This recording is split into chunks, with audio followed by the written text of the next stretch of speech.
I'll start talking and you let me take Hey, off. hello everyone. Welcome to the show. Glad to have you in the side chat. We got Echo here as always.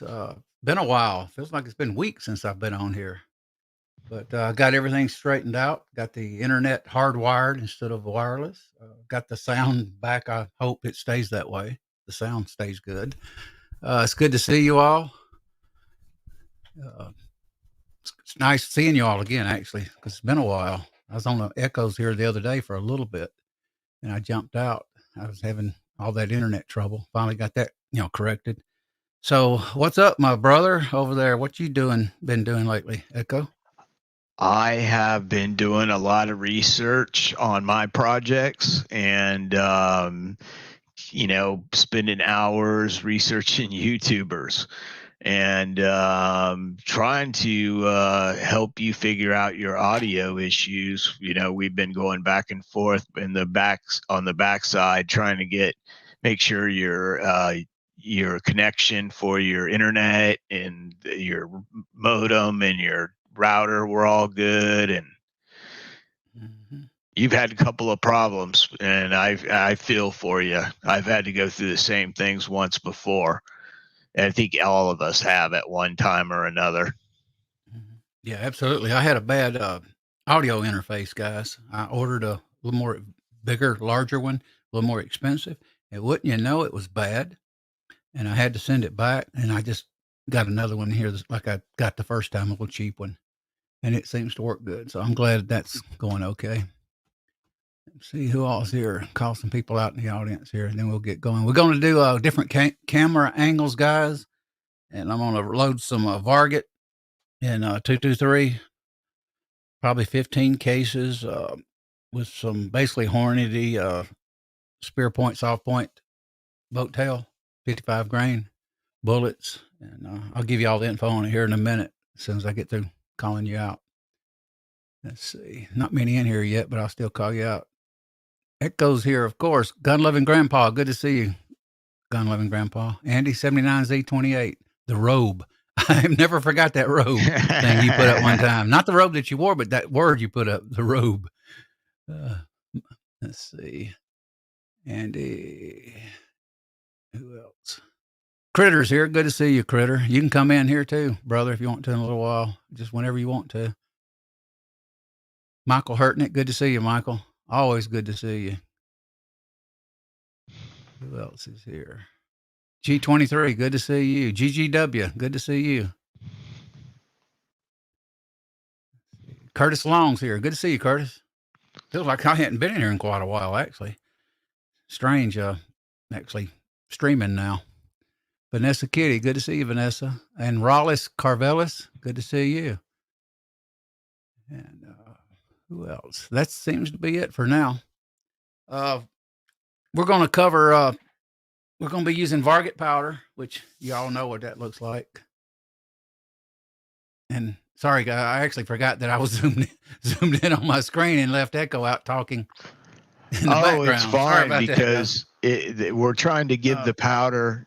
Tonight's powder is Varget that AR's doing, and that's one of Hodge Dawn's extreme powder series. Um, that is supposed to be able to handle the cold and the heat without dramatically changing pressure and impact shifts. So yeah, I'm really interested in to hear what he's got planned for us tonight and see what we're going to be loading. What we're doing is we're doing it once fired brass. I don't have any new brass, unfortunately. The correct overall length in the book is actually 2.200. Well, I'm not loading it to that. I'm loading it about 2.195. And even then, I'm not at 95% of the cantilever. But I'll deal with that. I can handle that. So I'm not going to worry about it. I could take it further, lower. My charge is 2.5. I think the 25.5. But disclaimer, use at your own risk. Your mileage may vary. Hang on, guys. Let me get the book because I want to read something. 1 second. Talk to them, Echo. Yeah, Varget's a good powder. I enjoy using it quite a bit.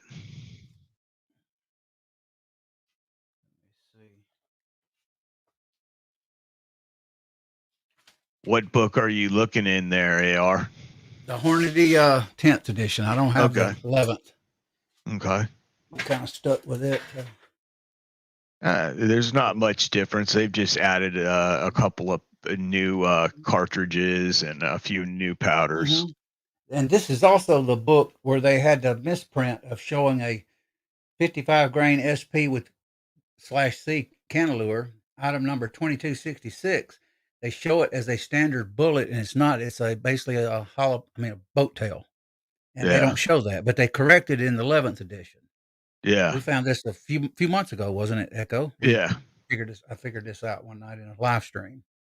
The BC is 0.235. Let me see what the max charge is on this on Varget. I'm a little under it, I think. I know I am. Let's see.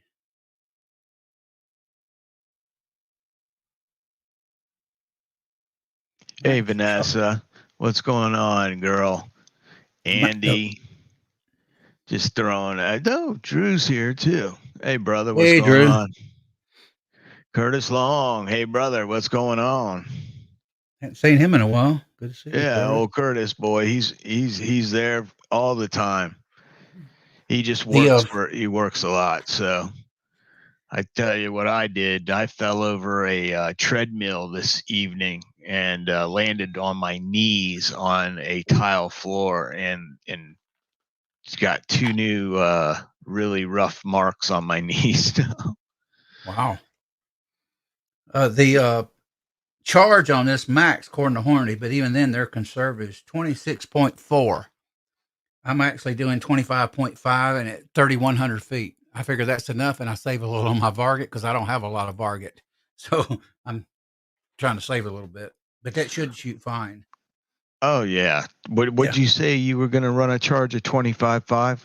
Yeah, at 3,100 feet, according to the book. Yeah. Yeah. If I do the 26.4, it would be 3,200 feet per second. So, And is that out of a 20-inch barrel? it's probably a 20 or 24, whatever they Hornady uses as their test barrel. I don't Yeah. know I hadn't studied what Hornady uses, but they don't usually use normal length barrels in these factories. I mean, when they do Yeah. their Not unless you're using like one of the specific load manuals for like AR-15s or something like that. So anyway, that's what I'm using, and I'm also using the Charge Master 1500. So I will key in, and it'll automatically fill. That way, I don't have to sit here and tap on a little dipper tonight, and I can actually call it. Matter of fact, when I move the camera, guys, I'm gonna move it over here, and I'm gonna move the browser over here where I can actually see you and actually interact with you a little bit better, even while I'm reloading. So hopefully that'll work out a little bit better. Let me lay this book down, guys. But we're gonna try a few things different. But let me get the camera. Hang on, guys. Let me move the. I have two monitors, and I'm moving one over to the other monitor, and I can actually see you as you comment. If I'm busy, sometimes I may not read you, so bear with me on that one. And if I don't get your question right away, I see it and I will remember it. And if you see it, Echo, remind me. Yeah, if I see somebody talking into you, I'll tell you got some message. Okay. Let's see how that works. All right.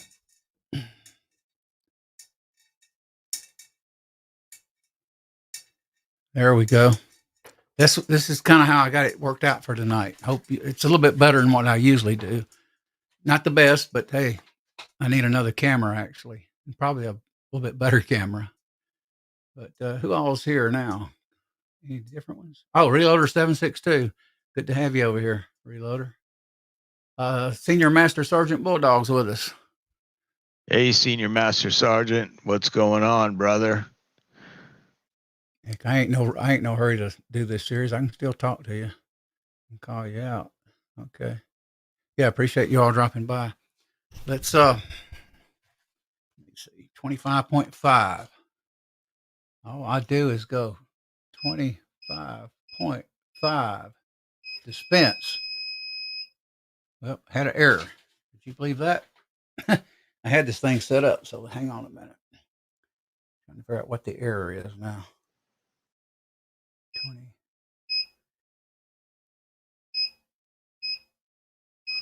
There we go. I like working with Varget. I absolutely love it. It's just not messy like a ball powder. It's perfect for dispensing machines. Yeah, I love stick powders personally. Yes. They're great, aren't they? Yeah, they can be a little tricky when you're getting really full case fills because you get a little compression. They can push back on the bullet when you're seating it, and some seating dies that don't have case hardened seating plugs or stems can crack from Varget, but I mean they can do that from ball powder as well. It's just I find this Varget though not as messy as ball. Well, ball, oh I yeah, put ball in a dispenser one time, and I've never used ball in a dispenser again. oh It's yeah, it just will dust cover the whole top of the scale. yeah. So I need me 8 pounds of Varget or 16 pounds of Varget. There we go. We got our charge. We're gonna set it in there, and we're using the Lyman kit. It has the funnel kit. Yeah, and that's a good kit. That is the aluminum custom kit, I believe, right, Elliot? Yes. Now, real question, AR, your shoulder there. Can you show us like how much the case is filling? Can you put that up to the camera so we can get an idea of where it's hitting the shoulder, or is that just too hard with the 223? You probably won't see it, but I'll tell you, it's lightly crunching or almost crunching. It's all the way up above the datum line. Okay. Okay. Good. So let me. I don't know if you can see it because you probably won't. What it is, you can't get these Logitechs to focus like a regular webcam or a DSLR webcam. Anyway, it's the one that you can't see. Yeah. Put your It's hand flat up behind it. Like that. can. Yeah, that makes it focus on just that, and you'll get sometimes a little better view. Oh yeah, I can see it there for just a second. I can see the powder in there. What's weird is it was a little lower than that earlier, just a little lower, but I think I tapped it a couple of times. And Well, what'll happen is you shake it up again. there it is. Yeah, you see, it will vary quite a bit. Tap, You can tap, tap, actually, tap. yeah, you can actually, yes, if you're trying to get the last little square meter of space in your case with stick powders, you can use a battery operated toothbrush to vibrate the whole case, and it actually will let the charge compress slightly, and you'll get a little bit more case capacity, so you can go a little further. Right. Here's the these are basically Hornady bullets by Mid-South. Boy, this is heavy. It's 2,000 rounds. It is heavy as crap. Yeah. They call it their Varmint Nightmare, but it's actually a Hornady. I looked it up and compared it. It's basically a Hornady. They're Varmint. What they call it, Varmint Series, I think. Echo. Oh, yeah, they grain have a SP. Varmint series. Does it have a plastic tip? No, it's just the soft point, spear point. Oh, yeah, just the little lead tip, soft tip. It actually is Hornady. It's Buck Hornady ammo, and they loaded it and rebranded it. So if you ever get it, you can use the Hornady book on it, and you can just tell that they didn't do it. It's a Hornady product. So anyway, as soon as you see them, you can tell. I'm going to use the Forster to seat it, just because it's different. I could have did it on the T7, but I thought, hey, tonight we'll try something different. Yeah. I'm using a Forster micro seeder. Oh, okay. And all I have to do is just pop it in. And actually, I like the Forster. Let's see, seat it in there. There it is. There's your round. Like I say, I could go a little more to get that about 80 to 90% of the cantilever covered. But I figure, hey, it's 2.195. The book says 2.200. Plus, I'm not right at max charge. If I decide later, I might lower them a little bit, but it's good enough. Yeah, that's gonna be fine right there. Mm-hmm. And there it is, there, guys. I'm gonna put it over here on the T7, and I'm using a factory crimp die by Lee. I like it, and usually I'll just do it and I'll spin it 180 or whatever, and I'll do it again. Yeah. And make sure you get a complete symmetrical crimp on it. Yes, and there's the round completed. I like Varget. I am not kidding you. I love it. Yeah, it's good powder. I'm going to Varget. I got a ton of guys of H335, 8 pounds, which is going to load thousands of rounds of this stuff. Ball powder. I got 8 pounds of tack, and I'm going to use it. But when I get a hold of some Varget, I'm going to stick with Varget for a long time. For 308, and 223, 556, it's just I may end up going. It's good stuff. It's easier to work with. I use my RCBS with it instead of the powder, thrower, which is the 3BR, which I like it. I use it sometimes. Yeah. And but it's just good powder. Trouble is, it's hard to get. Yeah, it's very hard to get. Mm-hmm. You got to watch Hodgdon's website like a hawk, and when they get it, just drop what you're doing and immediately order it, and you can get it. It's just few and in between type of deal. Let's see what's going on with you guys. Let me talk to you too while I do this a little bit more. Hey, Julian, what's up? Good to see you, Mac. Can't jump in tonight. My wife's birthday. Well, tell her happy birthday. Hope you have a good meal. Let's see what else. Yeah, Mac. Happy birthday to your wife, brother. Yes. G23. Okay, hang on, guys. Let me scroll. Got my mouse on the other side here. HIPAA's here. You got a different name, HIPAA? HIPAA Arcus now? Ritter says, okay, I survived the fried red onions. Okay. Let's see what people are saying here. Well, I can't get it to scroll. Why not? Oh, there we go. I don't know. Quirky mouse. Now it is. Let's see. I have been using Shooter's Word tactical rifle for my full load 223. Yeah, I've heard that's good powder, Andy. I'd like to try it. Plus, and that Shooter's rifle, I think, Andy, is that the one that they say? I know there's one that they were Shooter's World powder. They were comparing very similar to Varget. Is that the one? I think they have another one that's comparable to it, but even then it's double based. You know what I'm talking about, AR. I've researched there is one. To me, it don't compare because it's double based. Varget's not.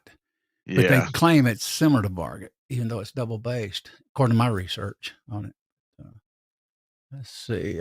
Vanessa went to cardiologist. Hope you do good, Vanessa. Good health. I'm just checking to see if y'all got any questions. And don't get scared if you need a stent to unclog a artery. As we get old, we all get plaque in our arteries. Mm-hmm. And I smoked when I was younger, so I'm very sure I'm going to have that, just like probably 90% of us on here tonight eventually. My mother had it done back in the 80s, in her 50s. Yeah. And she did good. She got over her heart disease and everything. Yeah. Even after she did it. When they give those stents, they go in and they clean those artery walls. And when they drop that stent in, it opens up that artery that had just collapsed a little bit from, weakness and old age. And it opens it back up, and you even feel like you're younger because you get a lot of your energy back. Mm-hmm. Good to see you back on here too, Senior Bulldog. Let me get back down. Yeah, we were worried about you blowing away in the wind, brother. I'm glad that you gave me a call and let me know you were doing okay. Reloader 762, you got that little dandy vibrating thing. I think Max got one of those. I've always wanted one of those. I think that's what you're talking about. It is. Let me What is know. it? It says, "Is my little dandy is." Oh, it could be the powder thrower. I was thinking about the little yellow thing that vibrates. This electric that Oh, trickles. I'd like to have that. Max got one. But I think he's talking about a powder measure. The little dandy. Isn't? Am I right on that? Little dandy's a powder thrower by RCBS. I'm not sure. Okay. He'll let us know here shortly. G20s, I'm going to be looking to have 10 days off work. Oh, yeah, it's great being off. Let's see, I haven't seen a prime. Yeah, I'm not finding primers anywhere. Sometimes I've called stores 5 days a week and nothing. There for a while, they'd get, large primers in or something like that. And now I'll pass. And then when they were $100, I passed all the time when they did get them in. Yeah, well, the Yeah. prices come down. So basically, when the prices are $100, people are less wanting to pay.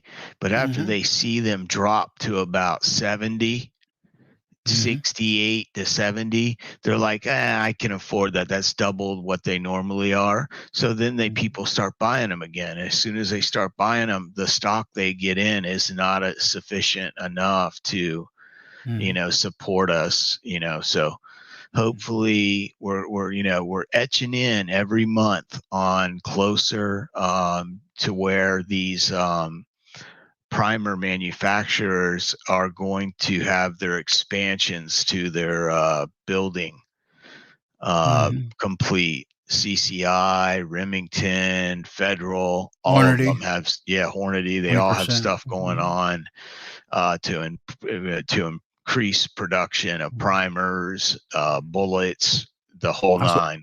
I was watching Hornady video today of 2022 products. They said they're putting out more ammo than they ever have in their past. And something else I was wanting to say. Let's see.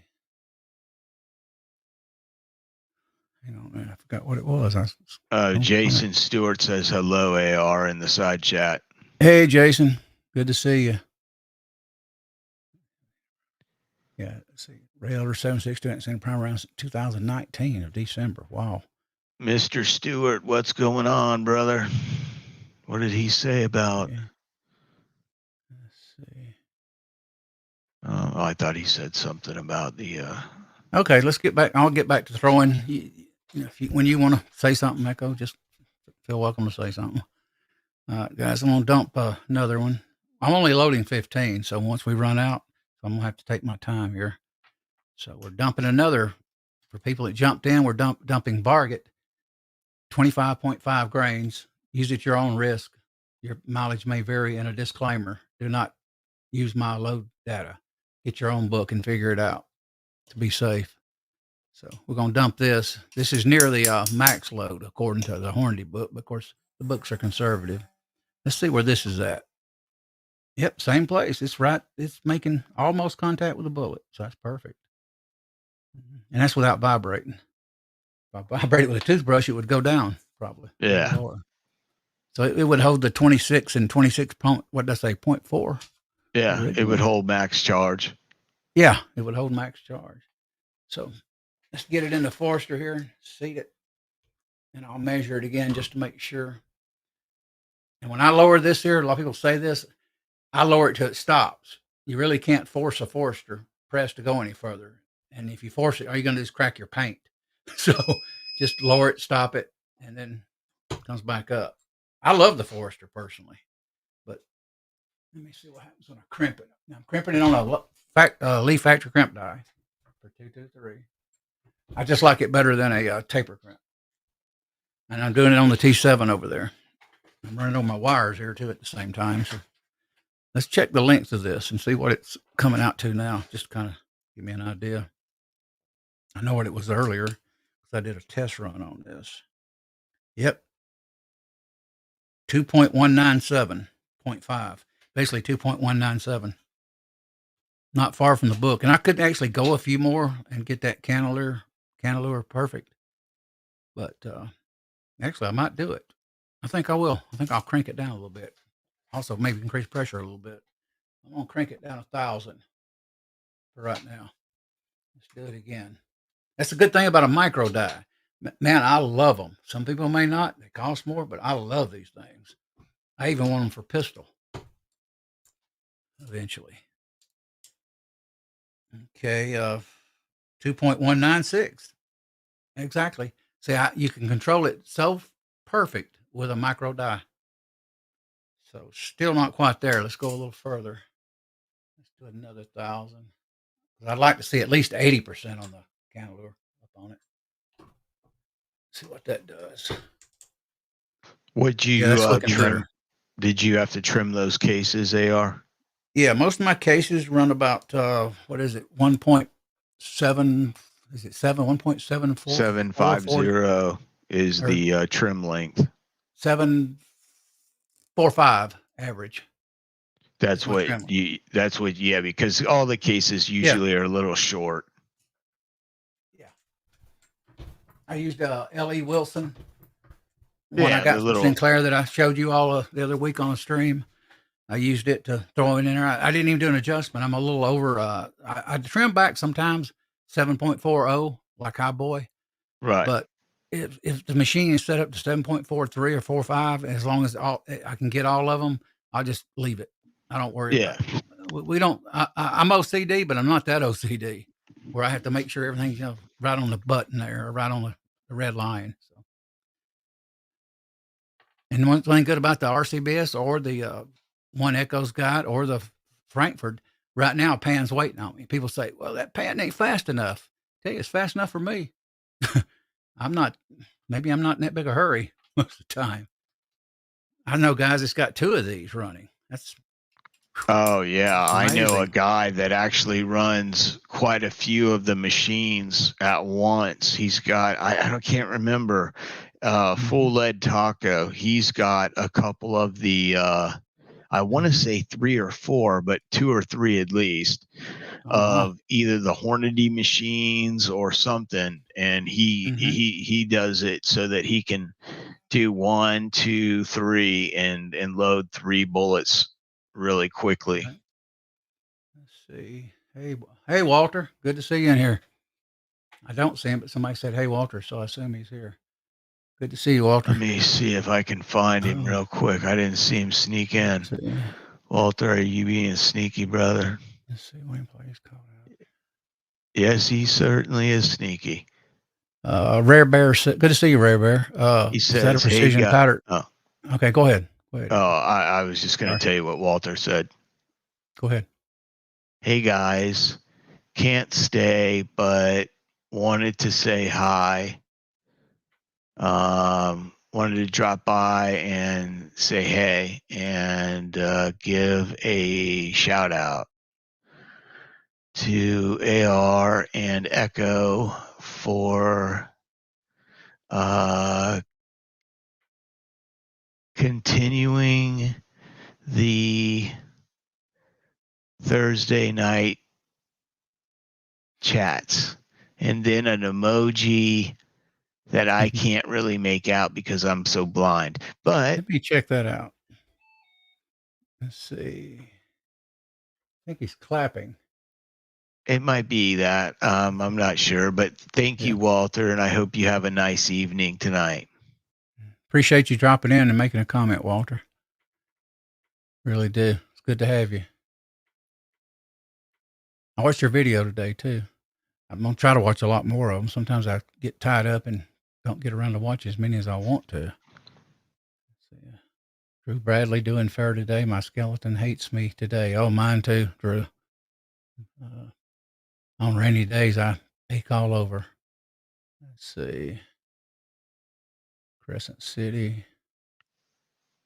Rare Bear saying something to you up there. Okay. Is that, no, it's not a, yeah, that's what I was looking for. It's just a RCBS 1500 Charge Master. It throws within 1/10 of a grain. So I think it's accurate enough. I mean, it usually never throws over. It may occasionally. And I think it may have thrown over once today, and I don't even remember if it did that, to be honest. I mean, so far I've already did the 4th one and no overthrows. I'll let you all know if it does overthrow. I don't have it sped up. You can actually speed this thing up and program, which I know how to do, but I don't. I got it back stock.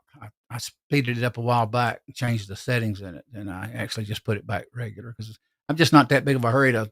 I mean, when you're doing hand loading like this, if you're in that big of a rush, go to the progressive or a turret, or buy you 2 RCBSs.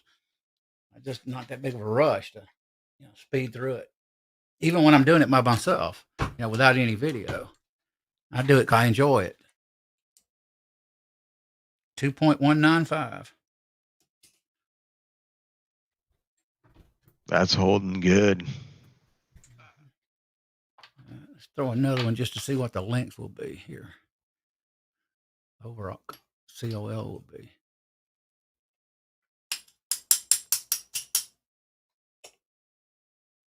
Okay. Well, I want to get, you know what I want to get me? I want to get with Arm and Alley. I don't know if you all familiar with Arm and Alley? Anybody in the side chat? Are you familiar with it, Echo? Arm and Alley. They got good sales sometimes. It's they used to be not called something else a few years ago. They've got box of bullets. At one time, you could get 6,000 soft points for like $419, $435 before the COVID. That is cheap. Cheap as jacketed bullets, even though they're soft point or spear point. And they got some right now in stock. 62 grand. They did at least a few days ago. They have 6,000, 2,000, sometimes I think 4,000 something, 62 grain, 4,400. I don't remember now, but just check out the site, you guys. It's a pretty good site, especially if they have a price reduction or a sale. Oh yeah, definitely. That's good prices. Jiminy Crickets. Yeah, like I say, I've seen it as low as 419 for 6,000 spear point, soft point. That is amazing, and that's boat tail for 223. You can't beat that with a stick. 2.197. What did I say on the other? 195. Well, that's varying probably on the soft point, being in a box like that, but it's close enough. Drew has a question. He goes, his powder charger is the model that is 2 pieces. Why? There's another model looks the same, but the body is all one piece, one molded piece. Yeah, I can explain that to you. Yeah, go ahead and do that because the light, yeah, the new light version is a little bit different in even the aluminum tube. It's a little bit they did that a little bit better where it throws better, but they made it one solid unit, the light version of RCBS. But if you still want to get it, this one, and me and Echo was talking about this today, guys. You can actually literally take your scale off this with 4 little screws with little rubber tips, feet on it. And I actually use this, keep this up on this in here up on the shelf most of the time. I keep this on my bench and I sit and throw powder with a Lee dipper. So you can actually remove this and use it. So that's why I like it. That's why I bought it quite a few years ago, maybe 5 years ago, something like that. But the new one, yes, the light version is one solid piece. And I think Frankfurt's a solid piece, right, Echo? Yes. Yeah. The scale is all part of the mechanism. Okay. I'm not that familiar with the Frankfurt. Yeah. The only one I think is 2-piece like that is the RCBS. And I think they did that so that they could change the scales out maybe, to make it more serviceable for longer life. They just made it versatile for sure. I mean, like I said, you don't have to use your dispenser. You just take it off and it's got a little. It's got like little a metal feet and everything. Yeah, it's got a metal rail under there, and you undo the 4 things and just set your dispenser up on the shelf somewhere. And I keep this on the bench usually, or in the cabinet, actually in the cabinet, all the time. And I pull it out by itself and plug it up. So it's good. I like it. This is the first time I've thrown powder in this thing in several years. Actually, I don't usually load 223 this way, but I kind of like it tonight. So I may keep it up because I'm in no hurry to load. I don't want to load 1,000 rounds, in a couple hours. So. Let me check the overall length on this and see what it's doing. Yeah, A about the same. 196.5. It's Rare Bear maintaining. has a question. He is asking you about the soda straw upgrade. I sure did, Rare Bear. Yes, I put it on there and taped it. It does better. Absolutely. You can actually, if you look on eBay, you can find plastic with 3D printers. They sell them inserts, different sizes, and you can also buy a metal one on eBay, and you don't have to do the straw mod. I may buy a metal one for it at another time, later down the road. Now, is that threaded so you can just screw it in? I don't know if it's threaded, but it pushes in, I think, by tension at least. Okay. Yeah. And I've never looked at it. I've just seen it. And I know most of your what are those things called? The little when you they turn them by hand. They're little the heck am I thinking of? Turn it by hand. Yeah, you do tricklers. Tricklers Oh, have okay. threading inside. They're threaded so that you can spin them one way for like what they consider like a gross dump of powder, and then twist it the other way. Yeah, to put a little bit at a time in there, a fine. That's why I want that Omega, which is the one that what you call it has. Mac has got it. He's got the Omega that's electric. Yeah. Let me just leave it to me to spill some powder out of the dang trickler. Talking about it, guys. At least I'll admit it. I could have hit it, but you probably see it anyway. What powder do you have in that trickler? I had a little bit of Varget. Okay, just but make sure that I am not the throwing same. my Varget away. It's the same. Yeah, I will not throw it away. You got the same powder in that as you had on the desk. I didn't want you to be pouring it in there like pistol powder. I saved a little. See it, guys? That's going in the going back in the jar. As long as there's no other powder. I'd put that in the next shell. I'd be like, that's going in the next shell. Yeah, good luck powder. Well, I have to dump it. I can't though. I have to turn my machine off. Hang on. Let me cancel it and I will. Okay, here we go. Okay, that's ready. Hang on, guys. Let me put a bullet on this.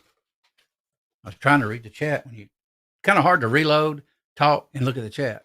Believe it or not, it's a lot more difficult than you think.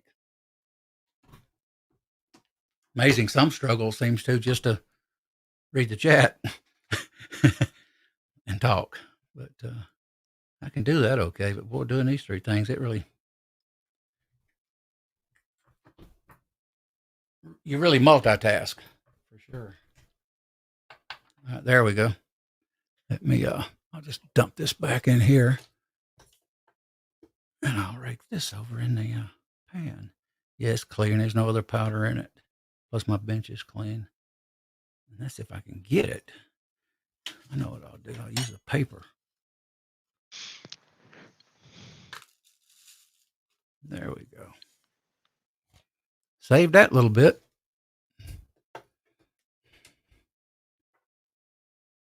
Even Varget occasionally gets on this doggone machine. But just imagine using ball powder on here, how messy it is. Yeah. I did not like it. Ball powder is good if you're using it in a progressive press for like pistols and stuff like that, or even rifle. But if you're doing it by hand, and I just prefer to have it, especially with a dispenser, because if you use the ball, when it pumps it out, it hits that pan and swoops up out of the pan and just goes into the air and makes a little mess. I'm 4198 or 4198 or H4198.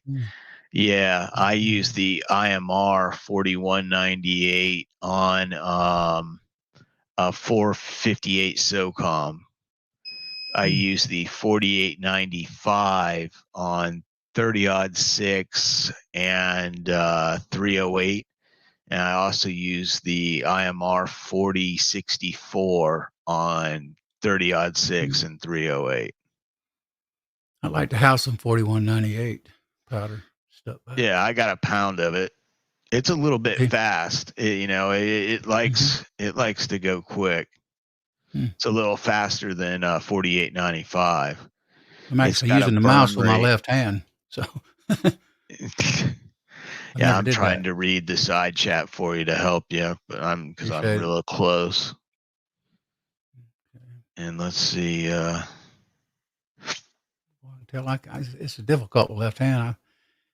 I actually play ball. I'm right-handed, guys, but I play ball left-handed. I can't bat right-handed at all, so this helps me probably do this too. Let's see, Reloader Elite 3 design on Etsy sells 3D printed nozzle. Yes. Okay, for $12. Reloader762 says, yeah, I'll look into that. Senior Master Sergeant Bulldog says he likes using the IMR 4064 for his 308 and 762 by 51 NATO. That's good powder. Yeah, I think I've seen guys over the years on YouTube use it in 308 and then hit bullseyes and get tight groups with it.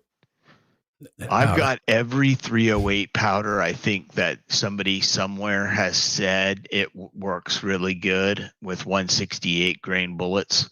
I've got like every single powder because I'm a diehard 300 or 308 junkie, and I love it. I love 308. I think if you can learn to shoot a 308 accurately, you can really shoot any rifle accurately.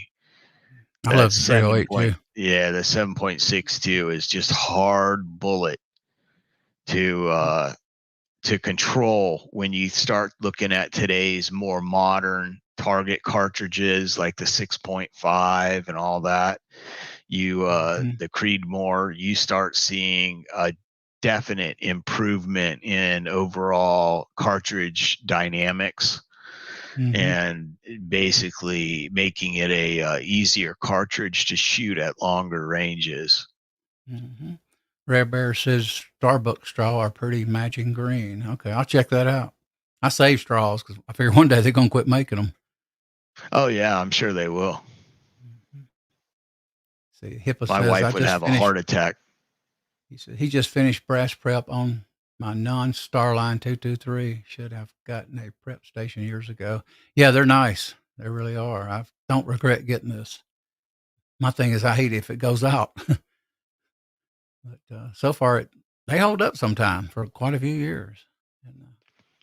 Yeah, everybody's had quite a bit of luck out of that Lyman. Who was just talking about a prep station? I mentioned their name. Let me have to go back and look now. I don't remember now.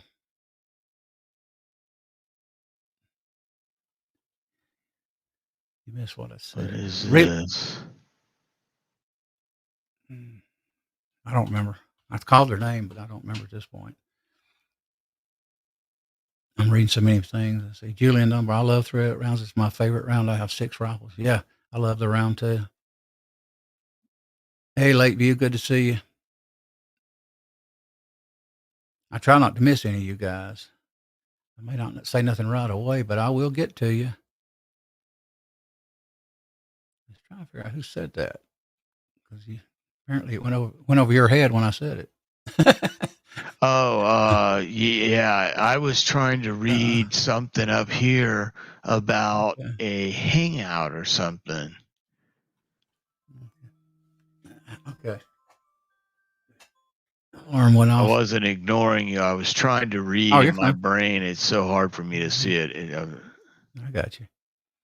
Sergeant 4064. Yeah, 4064 is good. 168. Yeah, that's what I want to buy, some 168 Sierra Hollow Point boat tails. Yeah, it's my favorite cartridge. I've got probably 1,000 rounds of those sitting over here. I've sold 4 different 308 rifles in the past 6 years. Holy mackerel. Yeah. So I've got to buy another one. And some of them were good. Savage. I had a Tika. Tika was, it was killer. That was expensive though. And see. He said Lakeview says Mid-South Shooters has the Reading T7 turret for $324. That's a pretty good price. That's not bad at all. Considering, I think I gave $299 for mine. Yeah, back in the day, so that's not bad. And that was at regular prices. Mm-hmm. Let me get another. Powder's waiting on me. Let me get this. I'm going to at least load these whole 15 rounds while I'm sitting here and talking to you all. So, got some people missing tonight that I usually see. Yeah. Busy. I figured JH would drop by, or Kyle, or somebody. Yeah, measuring 2.197 still. So it's. Yeah, you're still right there. Mm-hmm. So it's still throwing good. Let's see what everybody's saying. It's Mid-South Shooter.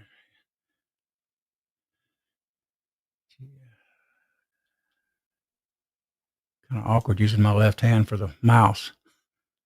Let's see. CMP is selling grand specials against rebuilt with 308 Criterion barrels. That's a good barrel. I got a Criterion barrel for, I think it's a wild barrel. I think it's, I know it's chrome lined and hand lapped, and it's a little light though. It's not really a target barrel or a government profile. More like a hunting barrel. It's a combat barrel. It's not really hunting. I shouldn't say combat on here because the left's probably listen to every word I say. It's heavier near the chamber and lighter on the front for faster, better balance. You can drive the muzzle quicker. Yeah, it's called the Core.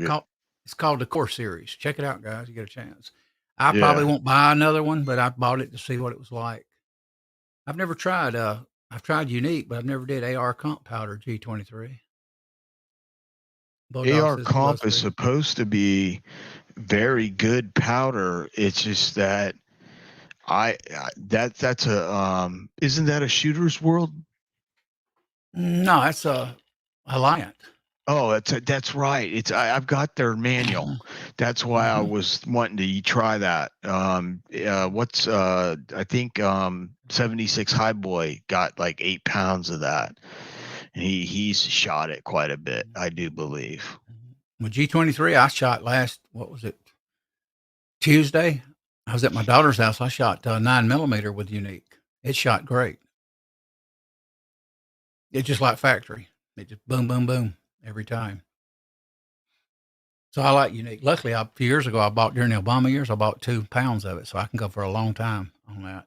And I bought for $19 something about one thing, a power pistol, 1 pound.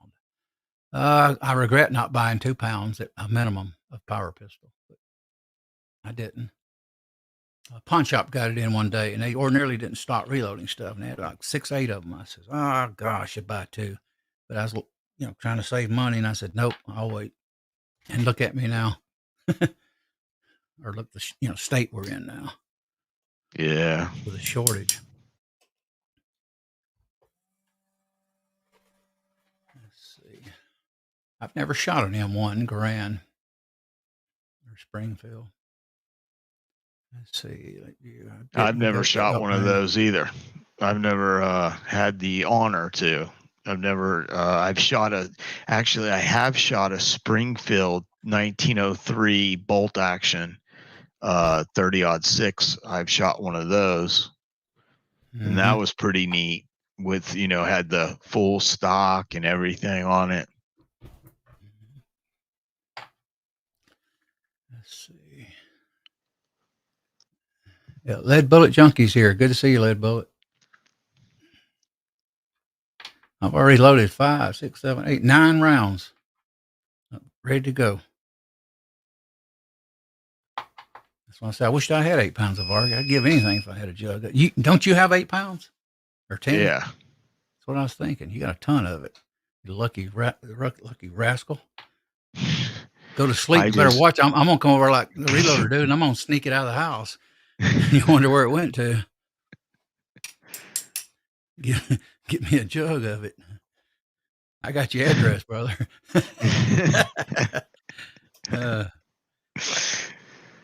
Oh, that's funny.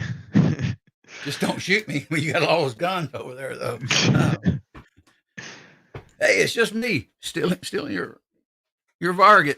My Don't shoot. Varget, don't take the Varget. Take the wife, don't take the Varget.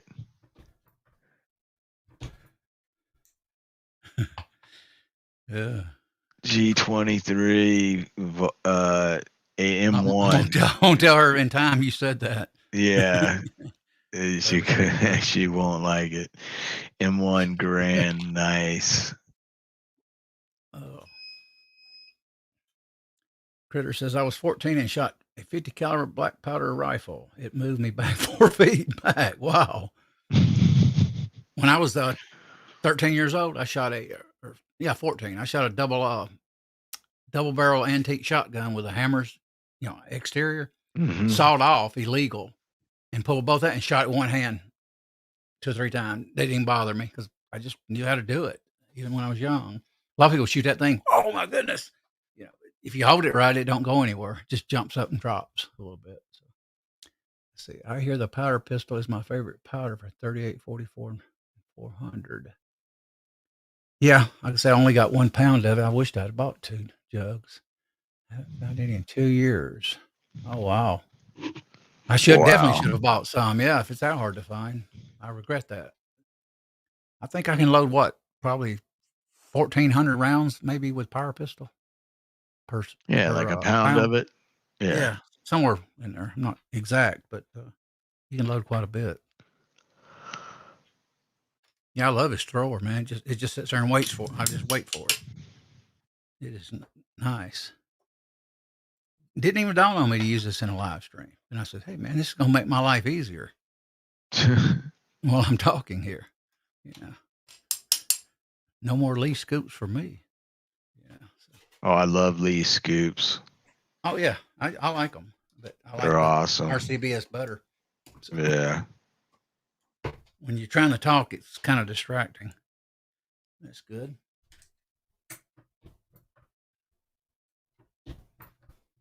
I don't know why I like the fact that I like the Lee Factory crimp die. To me, it's better than the taper. You don't have to worry about the brass being a little bit off. Because if you use a taper crimp and your length's not right, you're going to vary a little bit. But this collet style Lee, it just works every time. Don't matter the length of your brass. And I like that. Yeah, but it puts a taper crimp on the brass. Oh yeah, yeah. It's just got pedals. Just does it a different way. Right. Mm-hmm. And I think the way that it does it, being that it's like a stake stabbing kind of closing of the way it actually closes up the collets onto the neck. And you do it once, you turn it a quarter of a turn, do it again, and you've hit all 360 degrees, including where in between you didn't before, because the collets have a little space in between them. Kind of reminds me of a drill chuck. It's got the 3 things in them, but it's you can also visually set it up a little bit easier than you can a taper crimp too. So to me, it's a must. I'm gonna buy one for the 308 when I get my AR-10 built. So yeah, I have one for that. Reloader 762 said he's got 5 pounds of power pistol. I wish I did. I shoot it in my 9mm and 45. I do have backup powder as well. Yeah, if I could go back, I would have bought probably 4 pounds of it, 4 containers. But I didn't, and I would have bought more unique too, because unique worked great in my 9mm. That's what I want, is some unique. If I can find some, I'll get some unique. I'll definitely get me a pound or 2 of unique, because you can use that stuff for any pistol. Bulldog says I had a Springfield 1A that was flat out tack driver, but it was the most uncomfortable gun I ever shot. Traded it for an Encore, Thompson 308 50 caliber muzzle loader. Oh wow, yeah. I've never shot a muzzle loader, guys. Never. I'd like to. Yeah, the Springfield definitely. Oh wait, he's talking about an M1A1. Yeah, M1A1. Yeah. So he I had an M1A1. So you had an M14 non-military version of the M1A1. Yeah.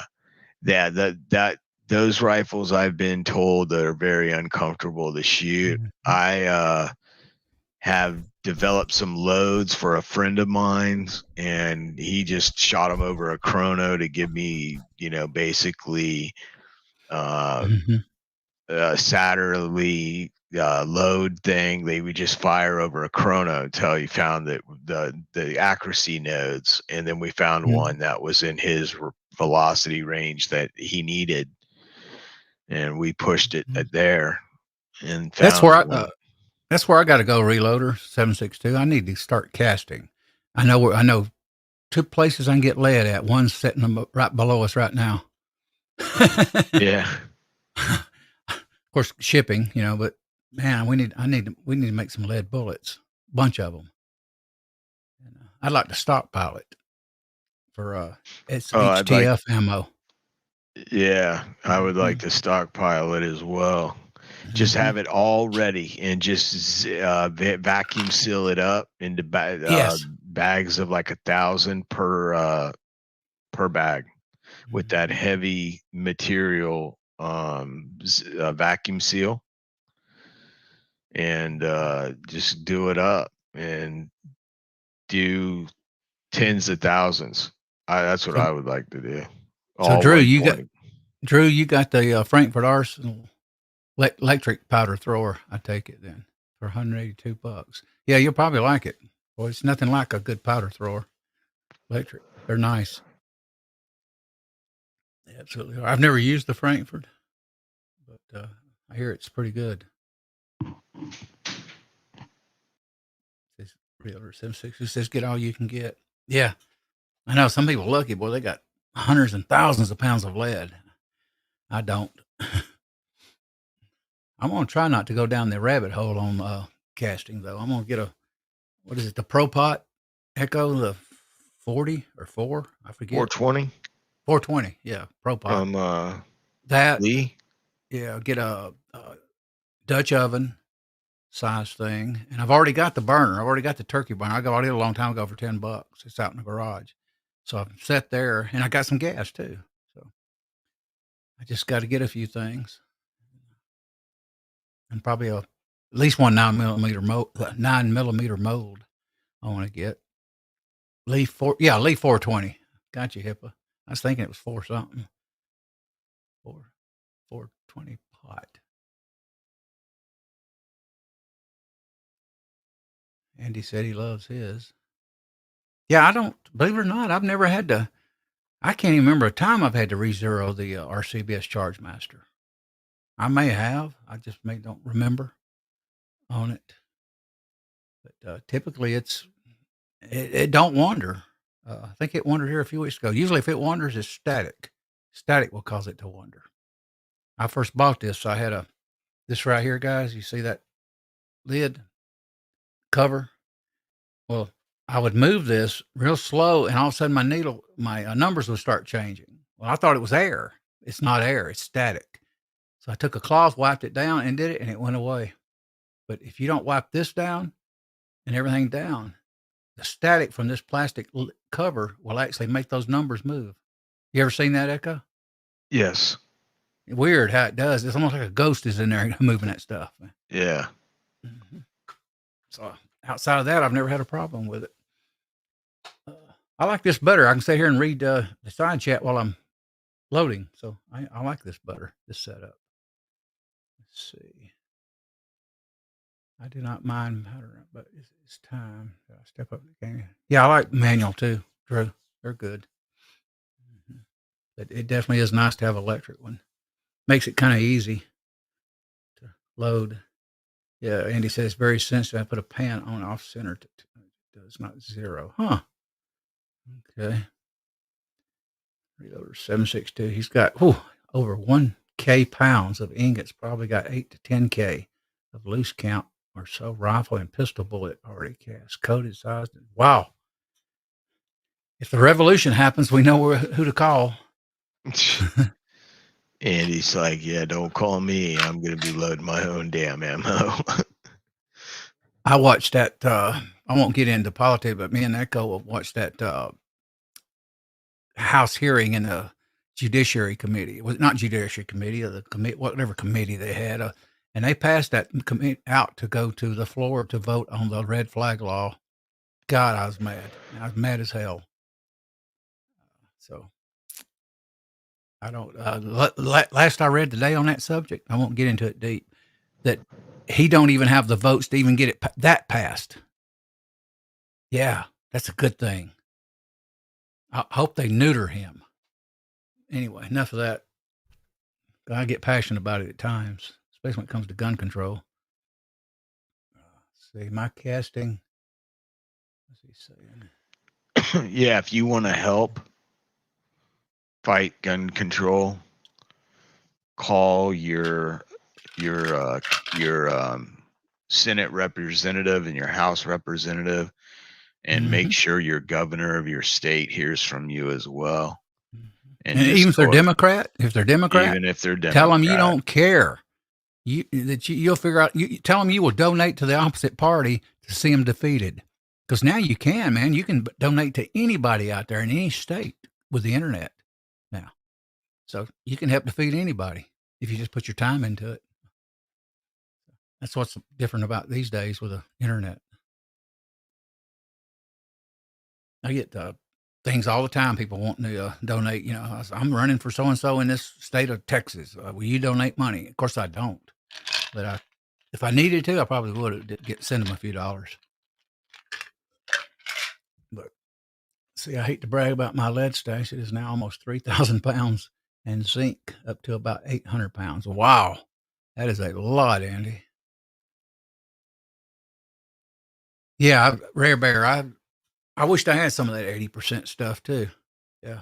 I don't have anything on that because it's affordable for the most part, or at least has been.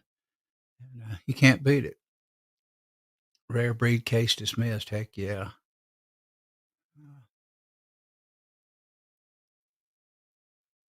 Ram says passion is a good thing. Well, we're losing our freedom. We're getting the government is controlling us more with that law. I mean, that's all it's all about is control. Pretty soon they have so much power they can literally. I mean, when they get where they raid our homes, like in Nazi Germany, what the hell happened to this country?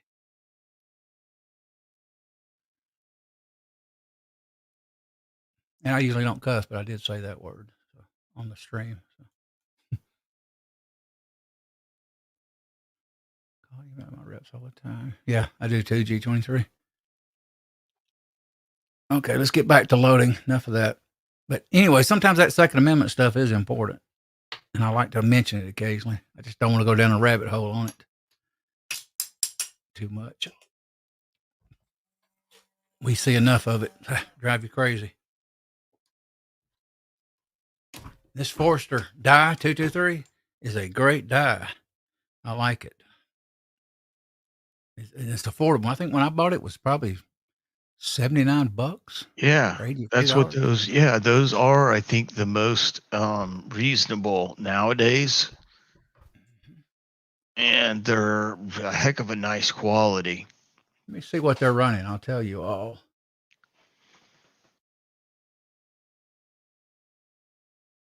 Brownell sells them. So does Mid. I don't know if Midway does. Brownell's dead. That's where I bought mine at Brownell's. Here we go at Brownell's. I'll quote you that price. See what they're going now compared to before. I think they're $90 now. $109.99. Holy macaroni! Yeah, I paid like $80, maybe $82, something like that. Yeah, it was $79.95 was what it was, and you paid $82 because I think I've got a dealer discount at Brownell's, and I think I got the big $3 discount. Let's see what they are at Optics Planet. Of course, they take forever to ship. Yeah, Optics Planet doesn't even have that stuff in stock. They drop ship. Okay, they say one left, $79 and $89. Okay, so that's more reasonable. That's what's the shipping on it? I think it's over 50. It's free. Let me look. I forget now. I can't remember if that's Optics Planet or somewhere else. It says free shipping.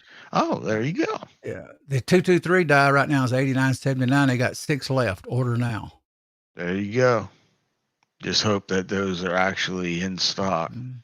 They So got I the have had 6.5 that. Grendel in stock. It says in stock, but Yeah. 6mm Dasher, $308, $96. That's a little higher. And a Dasher's $95.99. So let's see. 260 Remington's 96. 30-06 is 96. I would pay that though for these. These are good micro cedars. Plus they're heat treated. The seating stem is. I have no problem. I use a little screwdriver from actually where I used to work at, and it fits right into the little stem, and I zero it out with it, and don't take no time to get it right. And plus, I got dummy round a few. I made a dummy round a while back on this particular bullet, and I set this diet with it today. Just made it fast. I was able to set it up really quick. Let's see what's going on over in the side chat. I was wishing for a rare breed outright win instead of just dismissal. Don't know what he's talking about. Midway. Yeah, Midway. I got my 9mm deluxe die set. $59 free shipping from Midway here a few months ago. Maybe 2 months ago. And I'm happy with it. First time I ever bought Lee dies, guys. So let's see what they're saying.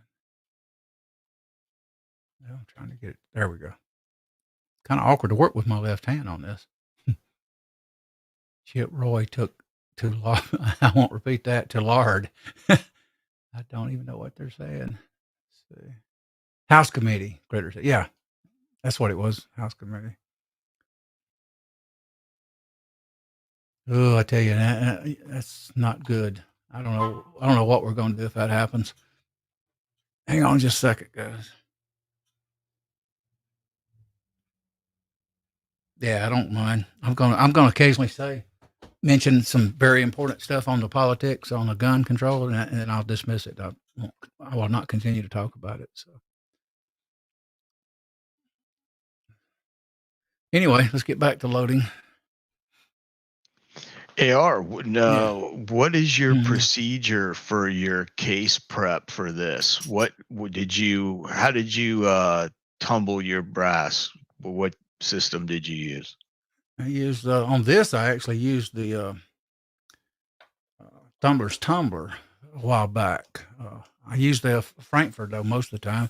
Frankfurt Arsenal is just easier for me to handle and flush out. I don't really.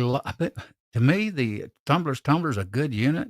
To me, it's just awkward to use compared to the Frankfurt, but that's my opinion on it. But a lot of people love it. We all got our taste in reloading gear. So whatever you like is good for you.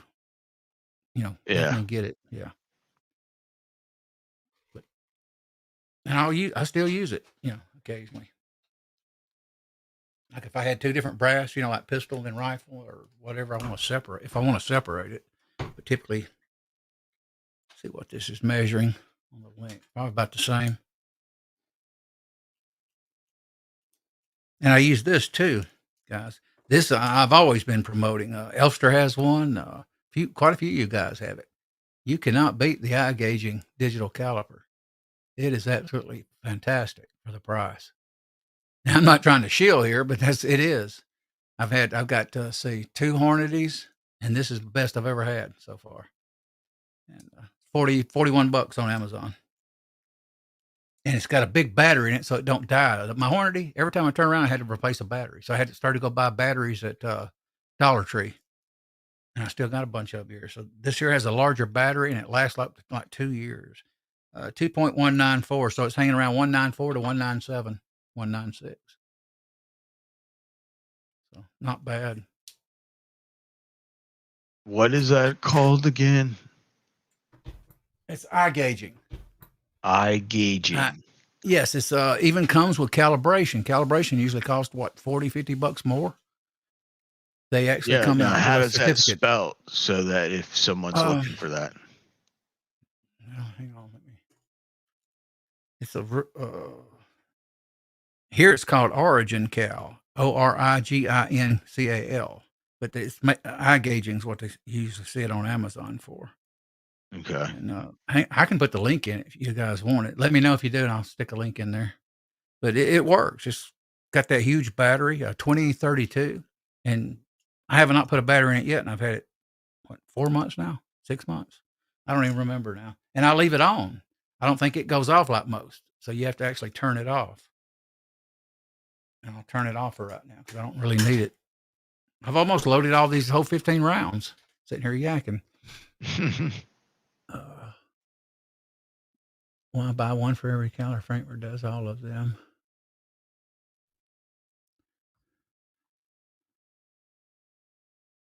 That arc, to me, that arc never turned out to be what it was going to be, in my opinion.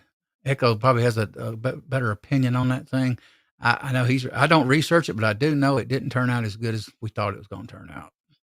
To me, I'm going 6.5 Grendel. Yeah. Even with the thin bolt. The arc suffers from something to throat. Well, I'm not exactly sure what we noticed it doing. Kenny from Desert Precision Gunworks,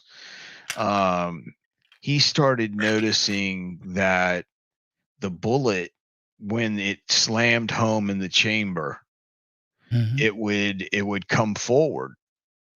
It would jump inside the brass. No matter he was using a factory crimp die and giving a heavy extreme crimp to the point of distorting the bullet, and the bullet was continuing to jump and out of the throat just under chambering. But he could get the bullets to damn near shoot inside the same holes with a bolt gun that he built. He's built many bolt guns. He's also shot 26 or 27 manufacturers' barrels in the 6 arc caliber. So he's a wealth of knowledge on this cartridge. And he's the best group that he could get was 0.7 on 7/10 an MOA on 100 yards on a platform, AR platform, right? Echo? On an AR platform rifle. Yeah. When he was getting a quarter minute of angle, I believe was the size, or like 0.27 out of a bolt gun. But I mean, these are what I was just remembering, seeing the targets. I might be a tad bit off, but I know the AR statistics, the best he could get was 0.7. You know what's ironic about that? Because that was designed for the AR platform, according to him. Yeah. But there's a lot of things you've got to consider when you're designing the AR-15 platform. And number one is shoulder angle. It seems like more shoulder angle that you give a cartridge, the more it wants to jump on the mouth. The less the shoulder angle, the less it wants to jump. More shoulder angle, the more the bullet wants to jump. And I've just noticed that just in loading for various different cartridges, seems to be the thing with the AR-15. But what you have to remember is the AR-15 is loading and unloading cartridges at a rate of 40 feet per second. The bolt is moving. That is extremely fast for a cartridge being loaded. And it's very rough, it's very abrupt, and it's very just in your face, into the chamber and out of the chamber, ejected. And basically, it's just rough. It's hard on brass. Most of the time when you're loading for an AR-15, if it's 5.56 brass, 90% of the brass you pick up in a range that's 5.56, the heads are already bent because Mhm. it what most of the AR-15s that are bought off the shelf today that are, mass production guns from the big manufacturers, Mhm. are overgassed. And they're Yeah. overgassed so that they'll run in crappy weather and bad situations. If you don't clean the rifle, it won't give you trouble. It won't be finicky. It'll just shoot. But Mhm. what it does is when it's overgassed is it doesn't let that cartridge shrink back down after firing. Mhm. So and it starts ejection prematurely, or extraction, excuse me, Mhm. prematurely, and it bends the rim on the head of the case. And you can just see that on any of the factory rifles that you'll see, DPMS, Colt, they all do them. And basically, on your custom guns is where you see that limited, because they've tuned the gas systems, or they've got adjustable gas systems, or Mhm. they've tuned the buffer systems. That's what I like messing with, is tuning the buffer systems. I want all the gas you can give me, and let me tune the pulse to where I want it, because I'm in Florida, so I don't have to worry about cold weather. So I don't have to worry Mhm. about, running a super thin lube. I can run a little heavier Mhm. lube in my gun and still get plenty of function. And Mhm. that's Have just you how I've been Echo, doing them. Echo, Yeah. have you ever used the, boat that, is adjustable? Not the gas block, but the boat itself is adjustable? No, I never have messed with that stuff Okay. because I always thought of it as this: if the thing comes out of adjustment, it's going Mhm. to stop. And I build rifles when I was a class 7 manufacturing shop. I built rifles for people that were going to use them just as a home security firearm, as a truck gun, Mhm. for security agencies. I've even built a couple of rifles for the St. Pete Police Department's K9. I put a couple of hand guards on their Mhm. rifles to help them run flashlights and stuff like that on them, and be Mhm. able to get in and out of cars with a shorter barreled rifle. They went with Mhm. 14.5-inch barrels, and we got them set up so that they could run their lights on there and stuff, so they could basically handle a dog with one hand and handle their Mhm. rifle off of a sling with another, and not Right. be undergunned, and not just be Mhm. limited to a pistol. And so I built quite a few guns, and I've been building them since 1984. So yeah, I've built a couple, and it's just been my thing that I really want as much gas as you can give me within, a Mhm. limited amount. You know what I'm Mhm. saying? I don't want it so Right. over gas that I'm throwing at 1 o'clock, cartridges out the side of my rifle. Mhm. That is a dead sign that the gun is way severely overgassed, and you're going to start having issues with it not extracting, and the bolt just slipping right off of the actual head of the cartridge case and Mhm. leaving that cartridge behind in the rifle, and causing a whole other issue. But yeah, if you get an AR-15 and you notice your ejection patterns at 3 o'clock or Mhm. 2:30, that's a little bit overgassed. I'm not going to lie to you. Should be ejecting at 3:30. That's perfect. Mhm. Eugene Stoner, out of his manual, where the rifle should eject Mhm. if gassed correctly. And Good it's night, three. Andy. See you later, man. Oh, hey, Andy. Good Appreciate you night, dropping brother. I by. appreciate you stopping by, dude. Hey, what's up, JH? Good to see you jump in here. Hey, Jamie. What's going on, brother? I sent him the So, link. yeah. Mhm. Yeah, so if they eject at 330 pattern, Mhm. you've got a rifle that's tuned right for your climate and everything. That's where they should be ejecting. But if they eject at 3 o'clock or a little bit, 2:45, that's fine.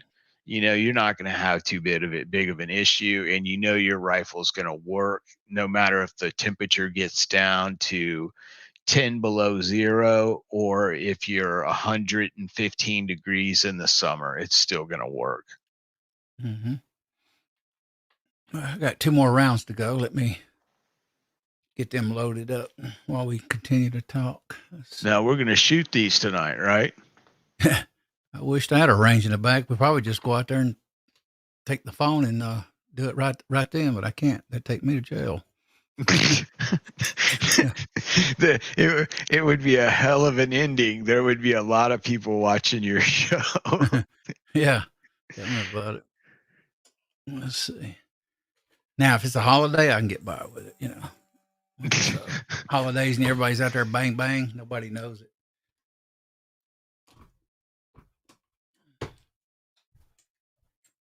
Yeah, I really like this Varget. That's good powder. That's good stuff. I'm gonna turn into Elster here. I'm gonna be nothing but a Varget guy. I want to buy those 62. Is it 62 grain VMAX that he loads with that plastic tip? Yeah. The Velocity Max. They also have ones called A Max that are accuracy max. They're good too. The A Max or the V Max. I want some of those VMAX eventually. I almost bought some a few weeks ago. Yeah, if you want VMAX, you want to run some Superformance powder behind it, and that's what they're using. Hornady is the Hornady Superformance powder and the VMAX bullet. That's your combination for their Hornady. When you buy Superformance bullets, Superformance bullets, and would that have the VMAX bullet in there and the Superformance powder? That's what you're getting. So if you copy that, you can copy their load. Andy, hope you like the Drew Bradley loves mine. Oh, laptop. Hey folks, I'll Thing's go been on the shelf so long, guys. fire It's up dusty. the laptop. Yeah, JH586 is firing up his laptop. Cool. That means he's getting ready to come on. So keep an eye out for him, AR, on the side there, brother. I can do a little more loading. I got some. Yeah, I mean, if you want to reload, you can do the 308 that you were talking about. What were you going to cover tonight, brother? I was pondering 308 or 223, and I finally just went with the 223. I don't really want to do the 308 tonight. It's almost okay. We only got about 30 minutes to go till the show ends. So. Oh, okay, yeah. I was thinking I had more brass prepped, but apparently I don't. I mean, I do, but it's not completed.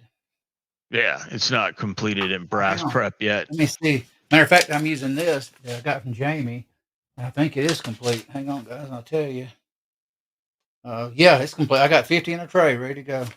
I wouldn't have known that if I was not doing that paper or a index card. I wouldn't even know if that was ready because I did it here a while back. But that's ready. What else have I got? Yeah, 308. I got it. It's ready. That brass. And I got a bunch of 223 over there loaded. Two in another tray with a different powder. It was I loaded it with what was it? I did it with H335. Yeah, I don't remember when I did. Oh, I did it on the first month, 18th day of 2020. Oh yeah. Good notes. Yeah, I keep notes on everything I do. Yeah. If I don't, boy. Everything I load goes in a Ziploc bag with a 3x5 index card with the date it was loaded, every single aspect of everything written down. And I put one of those cards in my little what are those saying, index card box. and just basically, put it in the 223 section. And then basically, I know I always got a copy. If that round does really well, then, with that bullet, then I know I just go back to it and I write on the card, did excellent at the range. You know what I'm saying? Check this out. Hang on. Yeah. This is antique here. What I got. Yeah. I'll show it later. Anyway, it's back when index cards were really big, and it's got a metal case for it. I bought it at a thrift store. Oh, wow. Yeah. I think, huge yeah. cards. Yeah. They were like 12 inches almost. Yeah. Hang on. Let me get JH in here. Hang on. Let me get back to this here. Let's see. There we are. Hey, brother. Hey, what's up? What's happening, boys? Not a lot. What you up to? You don't want to know it. Probably not going to be a Friday night live stream tomorrow night. My wife is in the hospital, so Is she okay? I covet your prayers. Well, he ain't told me nothing yet, so we'll see what happens. What happened to her? If you don't, can you tell what happened to her? She was getting a little bit dizzy, she's what started it all was a wandering eye. Her left eye started wandering off, and I started calling her Left Eye Lopez, Right. I got punched in the mouth. Oh, wow. Yeah. But no, not really. Y'all know better than that. I need to quit cutting up like that. People will think that I'm serious. I'm a battered husband. Right now, you're just trying to. She's okay, right? Or she's in the hospital, correct? They said they're admitting her, but they hadn't given me a room, and I've been sitting in the parking lot of the hospital since noon today till about 3 or 4 hours ago, and I finally gave up and come home. But they won't tell you nothing. You can't go in the emergency room. Thanks, Ram 4x4. I appreciate it. At Parkus. Thank y'all, Michael. We'll pray for her. I'm sorry to hear that. Yeah, we will all be, everyone out there, remember Jamie's wife tonight when you guys say your nighttime prayers. We need to figure out whatever this is. And let's hope that there is nothing serious wrong. Let's just hope that it's something that can be explained real easily. Well, we hope so. Well, she's in the best place that she can be in case they have to, an issue that, she can't be in a better place than at the ER. Well, yeah, man. Anyway, somebody's asking, and I appreciate your prayers. I appreciate your concern. Somebody's asking what powder is Hornady using. And I was listening before I got the computer fired up. They call it super performance. It's one word, super performance. And the closest thing you can get to it, from what I understand, is Lever Revolution. And I looked at some. I looked at on Brownells. They had a new shipment of 6.5 Creedmoor bullets, 6.5, 140 grain ELD match. But them things are nearly 50 cents a pop. Yeah. Wow. And then I was looking at some Lapua brass. That stuff's over $1 a pop. So, but they'll last forever, though. So Thanks, Lead Bullet Junkie. I appreciate you, brother. Appreciate all y'all. Lakeview Outdoors, GGW. Golly, man. Y'all too good to me. Yeah, it's not often you cancel a show, is it? Over the years. Well, we want to make sure that he's over there with his wife and he's got whatever he needs to be due for her, because a show's just a show. I mean, you can have that in any time. You gotta be there for your loved one. And if y'all go on helping, I bet Kyle will do it anyway. I mean, Yeah. Yeah. We'll come over and help Kyle do the show tomorrow if you want, Jamie. I don't have a problem with that. That way, Kyle's got some people to help him, and CW show up. Trolls showed up the last time, a bunch of trolls, but we got rid of them. On y'all's chat? Yeah, that time you were with your motorcycle group or something. Yeah, some trolls came in there and we had to get rid of them. Just popped in. I gotta go to Conyers Saturday, man. You know how far that is from me? That's like nearly 2 hours. Oh wow! Nearly I'm 20 minutes from Conyers, I think. You know where the Georgia Horse Park is? Georgia. Yeah, straight shot from here. Mm-hmm. That's where I'm going, to the International Motorcycle Show. Oh, okay. What? Saturday? Is it or Sunday? Saturday, yeah. Saturday. Does it cost anything? Any money? Yeah, it's $20 to get in. 20. Probably 40 to park your car. Oh, wow. Years ago, I think Hank Jr. played there one time. I wished I'd have went. Yeah. I'd like to see him in concert. Thanks, G. I'll tell Kyle. And Kyle, if you're watching, give me a call, brother. We gotta talk, but anyway.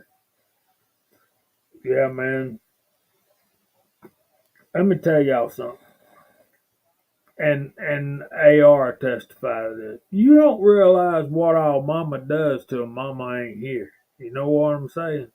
Oh, you don't even have to begin the idea. You don't know what my wife does for me. I mean, I don't know how you're going to get by without her while she's at the hospital, because it's a long list. Just taking care of dogs, man. I'm ready to kill some dogs. Yeah. Can y'all tell I'm tired? I'm saying stuff I shouldn't or not be saying. And y'all know I don't mean it. I'm just cutting up. Yeah, you're just trying to blow some steam off, it seems like. You're good. Man, I'm hurting, boys. I ain't kidding.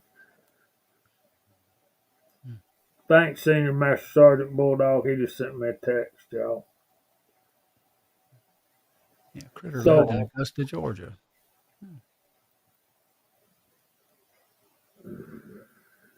Augusta, Georgia's a fine place, especially around Easter time. Mm-hmm. But it's if you own a home and live in Augusta, Georgia, round Easter time when the Masters come to town, you can rent that house. You can vacate, go on vacation, and that house is going to triple what you just spent on your vacation. Wow. Yeah, man, they pay big money to rent houses down there for that week. I remember years ago, I think during the Olympics, a lot of people made money here in around Atlanta area.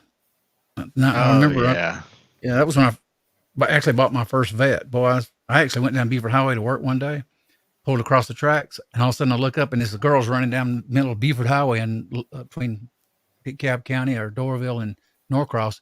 And I'm sitting there watching her with my top off, just sitting there on the side of the road. I went, wow, this is cool. And so I watched her with that torch.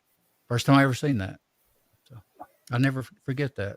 That'd been 1996, and that yes, 96. That horse park we're going to, that was where they had the equestrian events in the Olympics. Okay. It's called something like the Centennial Olympic Horse Park or something. stuff like that. Mm-hmm. Yeah, G, let me tell you something, brother. I love you, but I ain't rubbing your feet, man. I just, Heck no. man, got to draw a line somewhere. So Yeah, my next Echo book, rubs his wife's feet. not just that, he sends her pictures of it. Yeah, buddy. Is she asking you to rub the feet tonight, Echo? Dude, I already did. Oh, yeah. I don't. Okay. Mama takes care of daddy. I don't Uh, need to. I don't need to worry about anything. I rub them feet. I don't. She mhm. works hard. Yeah. We lost Elliot. He must have hit a button. Old Elliot and the button pushers. Yeah, we got hey hi boy. What powder we're talking about? He's asking you which powder, Echo. He's loading with Varget. Hi, boy. He's doing 25.5 grains of Varget, which is, right at the datum line on the shoulder of the cases he's using. There he is. My internet went out or something for a second. That's weird. I'm Yeah. hardwired now, Jamie. So Good deal. not permanent. I just got I bought 100-foot because I was having so much internet trouble, and I ran it through the house. And I'm gonna eventually go up in the attic and run it permanent. That's weird. I sat there and everything just closed out. No. Hi, boys here. Hey, hi boy. He's saying that you mentioned I had 8 pounds of particular powder. He said Who had? that you did? No, that he did. You said he had 8 pounds of a particular powder. Hmm. That he had. That I did? Hmm. Interesting. From what Or, I can figure out. Hey man. yeah, I didn't get 8 pounds of any particular. Oh, I've got 8 pounds of Varget. Yeah, that's my own little secret honey stash of Hodgdon Varget. I've actually got 10 pounds of it. Mm-hmm. Apparently I don't pronounce Hodgson right. So let me Hodgson. tell I'm gonna tell you about my next misadventure. Mm-hmm. Shot shell handbook. Ah, Gonna be shotgun shells. Yeah, I was Senior Master Sergeant Bulldog sent me a 12 gauge Lee Lodahl shotgun press Oh wow. and a bunch of other stuff. I got to do an unboxing video, but it'll take an hour. So Mm-hmm. anyway, I've been reading this book and um, MCK sent me some buckshot, some double aught buckshot, and Mm-hmm. Willie sent me some 7.5 shot. And when Senior Master Sergeant Bulldog sent me that press, he loaned me his slug mold, so I got to get in here and just hammer some slugs out. So, well,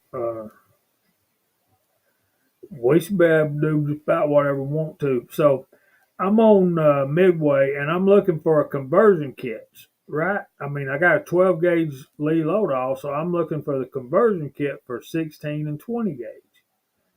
Mm-hmm.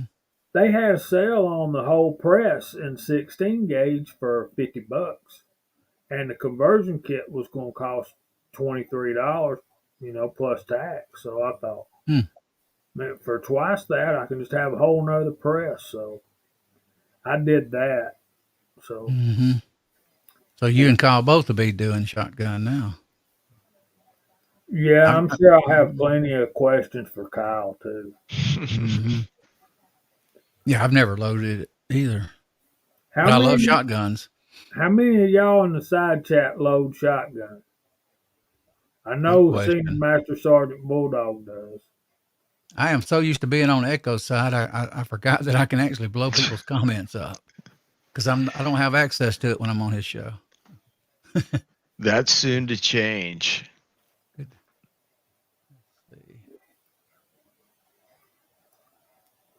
I may have the ability to make it so you can run it at this time. I've got to ask StreamYard how to do it. Cool. Yeah, that'd be nice. Too I do. late. I actually forget occasionally because I haven't streamed in several weeks now, or my internet was down, my audio device was shot. Check it out, y'all.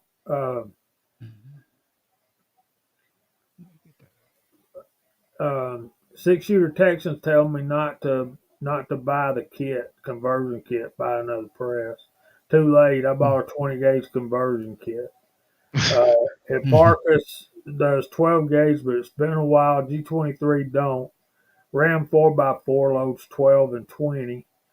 And of course, we know Bulldog does. Critter. Yeah. He does. Bulldog does 12 and 20. There's PC Bullet Empire. I take it that's a Emperor with his hand up saying he loads 12. He loads shotgun too. Yeah, man. I'm going to have to call Tim. Yeah, Tim, brother, good to see you. What's going on? Yeah, nice appreciate you dropping by. Yeah, I haven't seen Tim in a while, so it's good to see you. I grew up with shotguns. I love shotguns. Oh, so did I. You're in Georgia. I'm in Florida. We never had a rifle. They were too expensive for a lever gun. And as a boy, 12 gauge single shot Stevens. You could hunt birds or deer with it. Because you never got a shot further than 100 yards. Oh, I know what I seen today. I seen a stainless steel Rossi 357 Magnum lever action rifle, $600 in a gun store today. It looked nice. I know Rossi can be a little iffy here and there, but it was a nice looking gun. The action seemed to work good and everything. 6-shooter, I'll go check that out. PC does 12 and 20 mech and Lee. So, yeah, man, there's a good bit of videos out there on loading shotgun, particularly on the Lee load haul and the mech. If I really like it and really can do something with it and start shooting more shotgun, I'll probably get me. I might step up to one of Mech 600 Juniors. Here we go.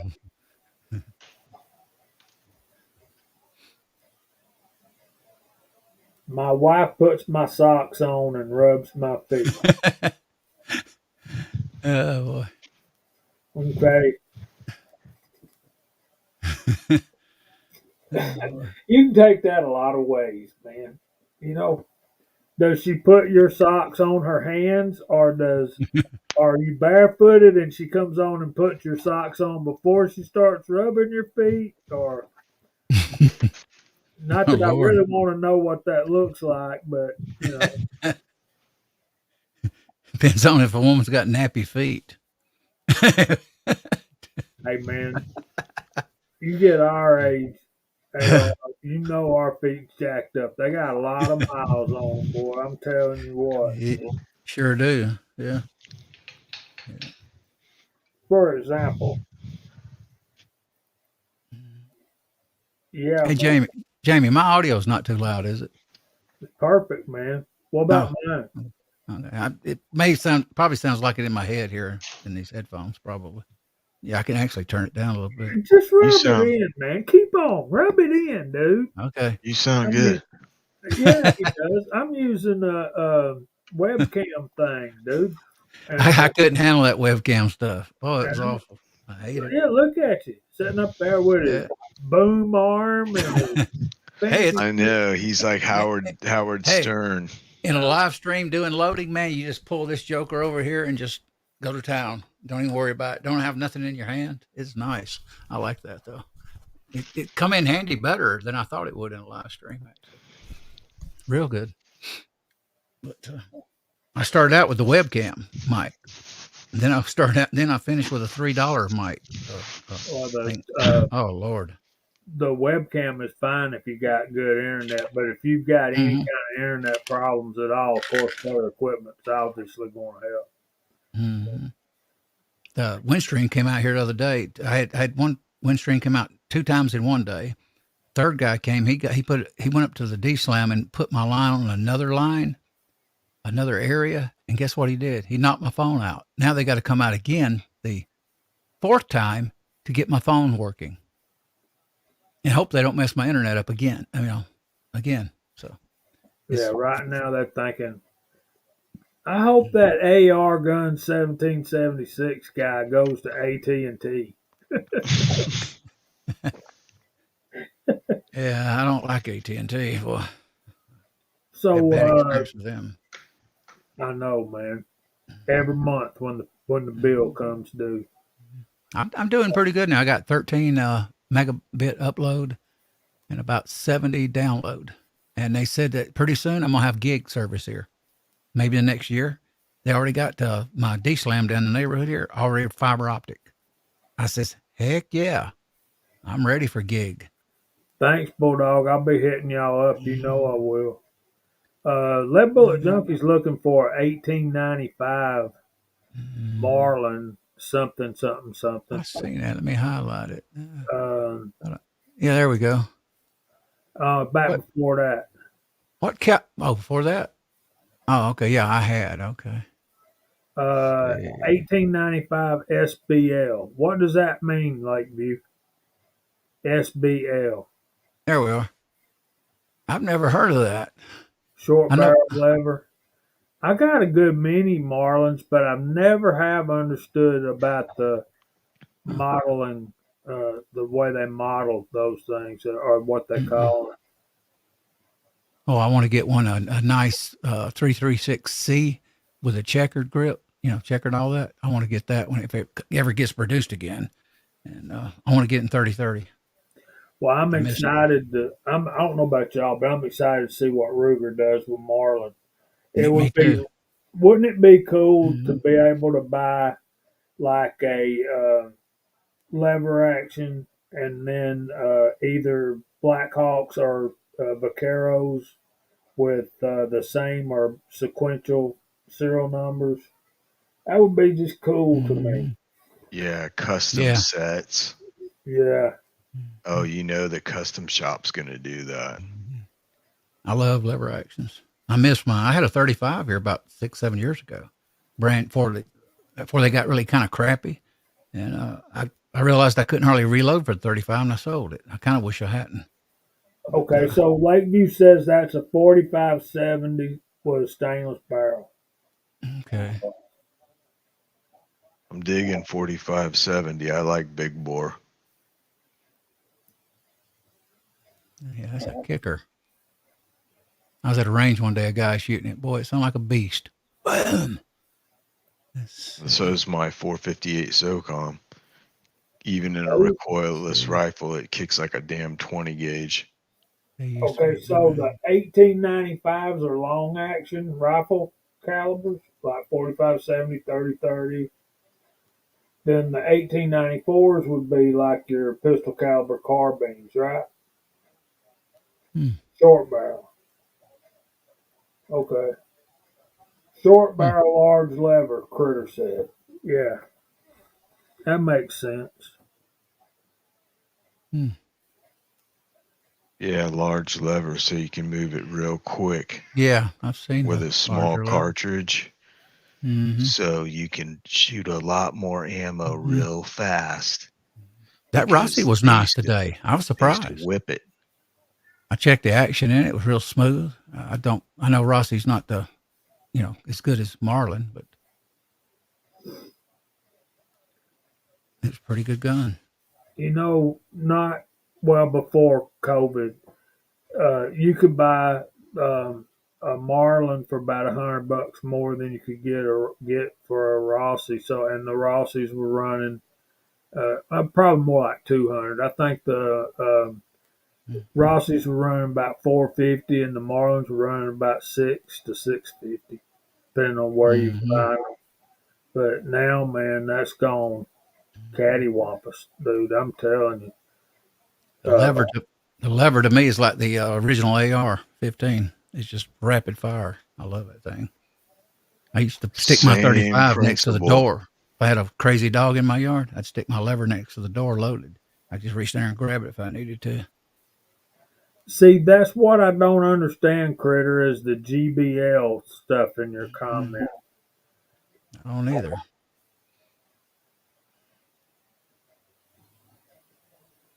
All I know for sure is S means stainless, C means checkered. I think W means just a plain rifle. Mm-hmm. You know, as many Marlins as I own, I should think I got 3 of them. I think about 6 years ago, I could have bought a Marlin 3030 stainless for about $5.89 here locally. Yeah, Close they to were $6. selling it before COVID. They were selling them at Walmart for 500, about 500 or 600 bucks. 3030s and stuff like that. The Yeah. 336s. I like the C. The C is the one that's got the black walnut and the engraving, a little bit better, looking, and got that little thing on the, you know what I'm talking about, the hand grip under there, a little black plastic thing. I love that C model. It's just nice. That's the way they used to make them in the 70s. Most of them was like the C, Well, called 336C. I got mine for deer hunting. I didn't want anything fancy because I knew I'd mess it up. Mm-hmm. And then here I am, what, golly, almost 40 years later, and they still look like the day I bought them. Wow. They're unbelievable. Do you have the W or the C versions? Which one, do you know which versions you got? Mines are the W's. Okay. Yeah, I'm No familiar with W. checkering, just 20-inch micro groove barrels. GBL is wood grained large loop short barrel. Good stuff, Critter. Yeah, see, us dummies out here wouldn't know that. At least dummy me. I don't know that. I know what SS means, but Yeah, Lord. that's the extent of my knowledge on them. I own 3 of them, shot them most of my life. The CW and the SS. Mm-hmm. Me here, same here with me too. Now those Henrys are they're a different animal. They're have y'all ever seen any of the videos comparing the workings of a Henry with a Marlin? Mm-mm. They're not interchangeable, but they're the same exact same design as the 336.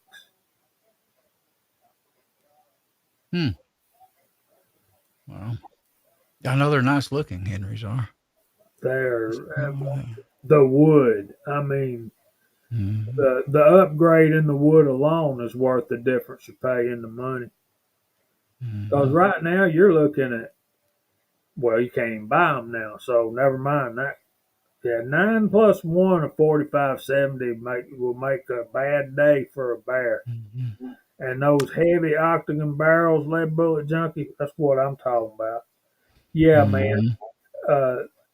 People say, well, who wants to carry that through the woods all day? Well, you know, I'm gonna take it and shoot it. And if I'm gonna have 10 rounds available, I need a barrel that's gonna hold up 10 rounds. Don't you think, Echo? Yeah, it should. I mean, even if you, because I mean, most of those guns are 18-inch barrels, unless you get the short carbine, which is a 16, and they don't hold that many. But I guarantee if you get like the octagon, some of those are even like 20 inches, and that's a pretty long mag well. I would I would think that those longer octagon barrels are 24-inch barrels. Yeah, they may very well be that long, because those are, when they do the octagon, they usually go, those are the most custom model and they do the least amount of those. Those octagon barrels are hard to make too, what I've heard. You think about it. I mean, a steel barrel, a round barrel, you just put it on a lathe and cut it, you know. Yeah. Absolutely. I still want me a Marlin though. I want to get a C and 3030. Because 3030 I can load cheap and get brass for. Man, I Yeah. love the 35. I love the 35 because it's got pop. My brother's got a 35 Marlin, an old one. I think from the 70s. He bought it at 5 or 6 years ago, maybe at Athens, Georgia, here at a gun shop. my 3030 was made in 1974. And my 35 Remington was made in 1980. And there's model 336s, and both of them have 20-inch barrels, and they're round barrels. So that's why I think with an octagon barrel, they're going to be at least 22, but I'm pretty sure they're 24 inches. I've never really caught into the octagonal barrels. They look good, but they seem like they'd be heavy. So, They are front heavy. I mean, you yeah, know, your left arm gets a workout holding that thing up if you're shooting it off hand, but that's what I was thinking. they're so heavy that, I mean, man, you just ain't gonna get them hot. You ain't going to get them hot enough to throw your uh, point of aim off. At least I don't think. I mean, you sit there and run it like a machine gun. I guess you could. It's weird. I love AR-15s, but I love a good lever from Marlin, especially a brand new, nice one. And when I buy one, I take care of it too. I don't let it get run down. All right, this is the thing, and I think Echo will agree with me. Marlins, the best ones, have the JM circle on the barrel. Those are the best ones. Uh, you'll pay more for them because they were made before 2007. And Yeah. I've seen them. I've seen 336s, 1894s, and 45 Colt with price tags with the JM stamp on them for over $2,000. Wow. And am I paying that? Not just no. No, I ain't doing it. But that's also easy for me to say when I got two of them in the safe. So Yeah, but I mean, how much you can, there's always something you can do for a little less money, especially on a lever. I mean, yeah, a 24-inch octagon barrel would really be nice. Too But heavy for me. if you're, what is it? Too heavy for me. Yeah. Good. I remember them making the octagons in shorter barrels in limited runs. And I remember those having, they made a pistol caliber 44 Magnum with like a 16 or 18-inch barrel with a large lever. I want to say it was stainless steel or their version of stainless steel. I don't know if they all are stainless or if they use some kind of coating, but it was like stainless steel version, and it was like a trapper or something like that. And they had it in a pistol caliber.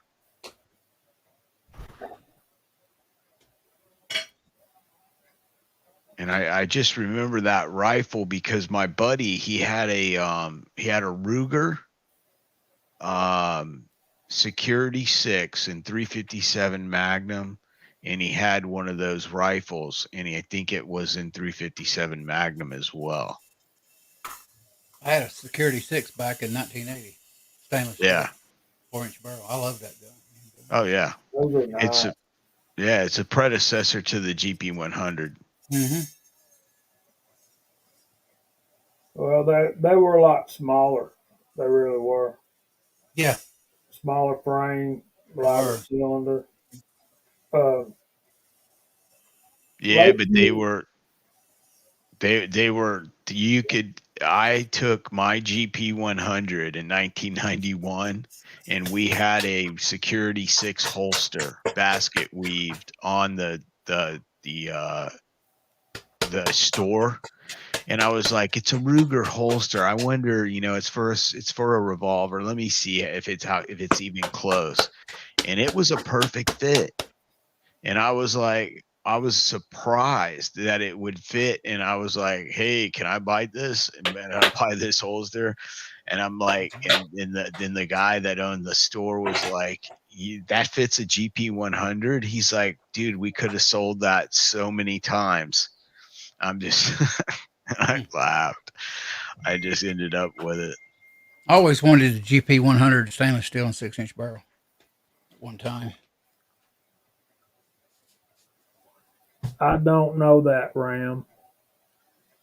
G23, are you going to Tulsa in a couple of weeks? I won't be able to make that, but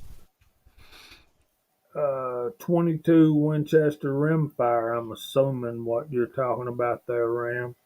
And Ruger makes nice revolvers. I ain't gonna sit here and say they don't, but I really love my Smiths. And, yeah, Smith's good gun. Lakeview, they are making those gallery guns again. You can buy those right now, new manufacturer. Yeah, I used to have a square butt, probably from the 80s, 629 stainless steel 6-inch barrel. Didn't have the full lug underneath it, and it just balanced real well. I still have the original grips back there in the drawer. I put Hogue rubber grips on it. And I miss that gun to this day. I love that thing. It had target hammer, target trigger, red insert, white outline rear, and the trigger and hammer actually matched the stainless of the gun. It wasn't dark like some of them are. I agree, Junkie. I believe that I believe Henrys are a heavier gun, and I think they uh, mitigate recoil a little better. Nothing like a lever. It's fun. They ain't. Critters loading 357 Magnum with 700X. I loaded some up with 800X. I wish you were, G. If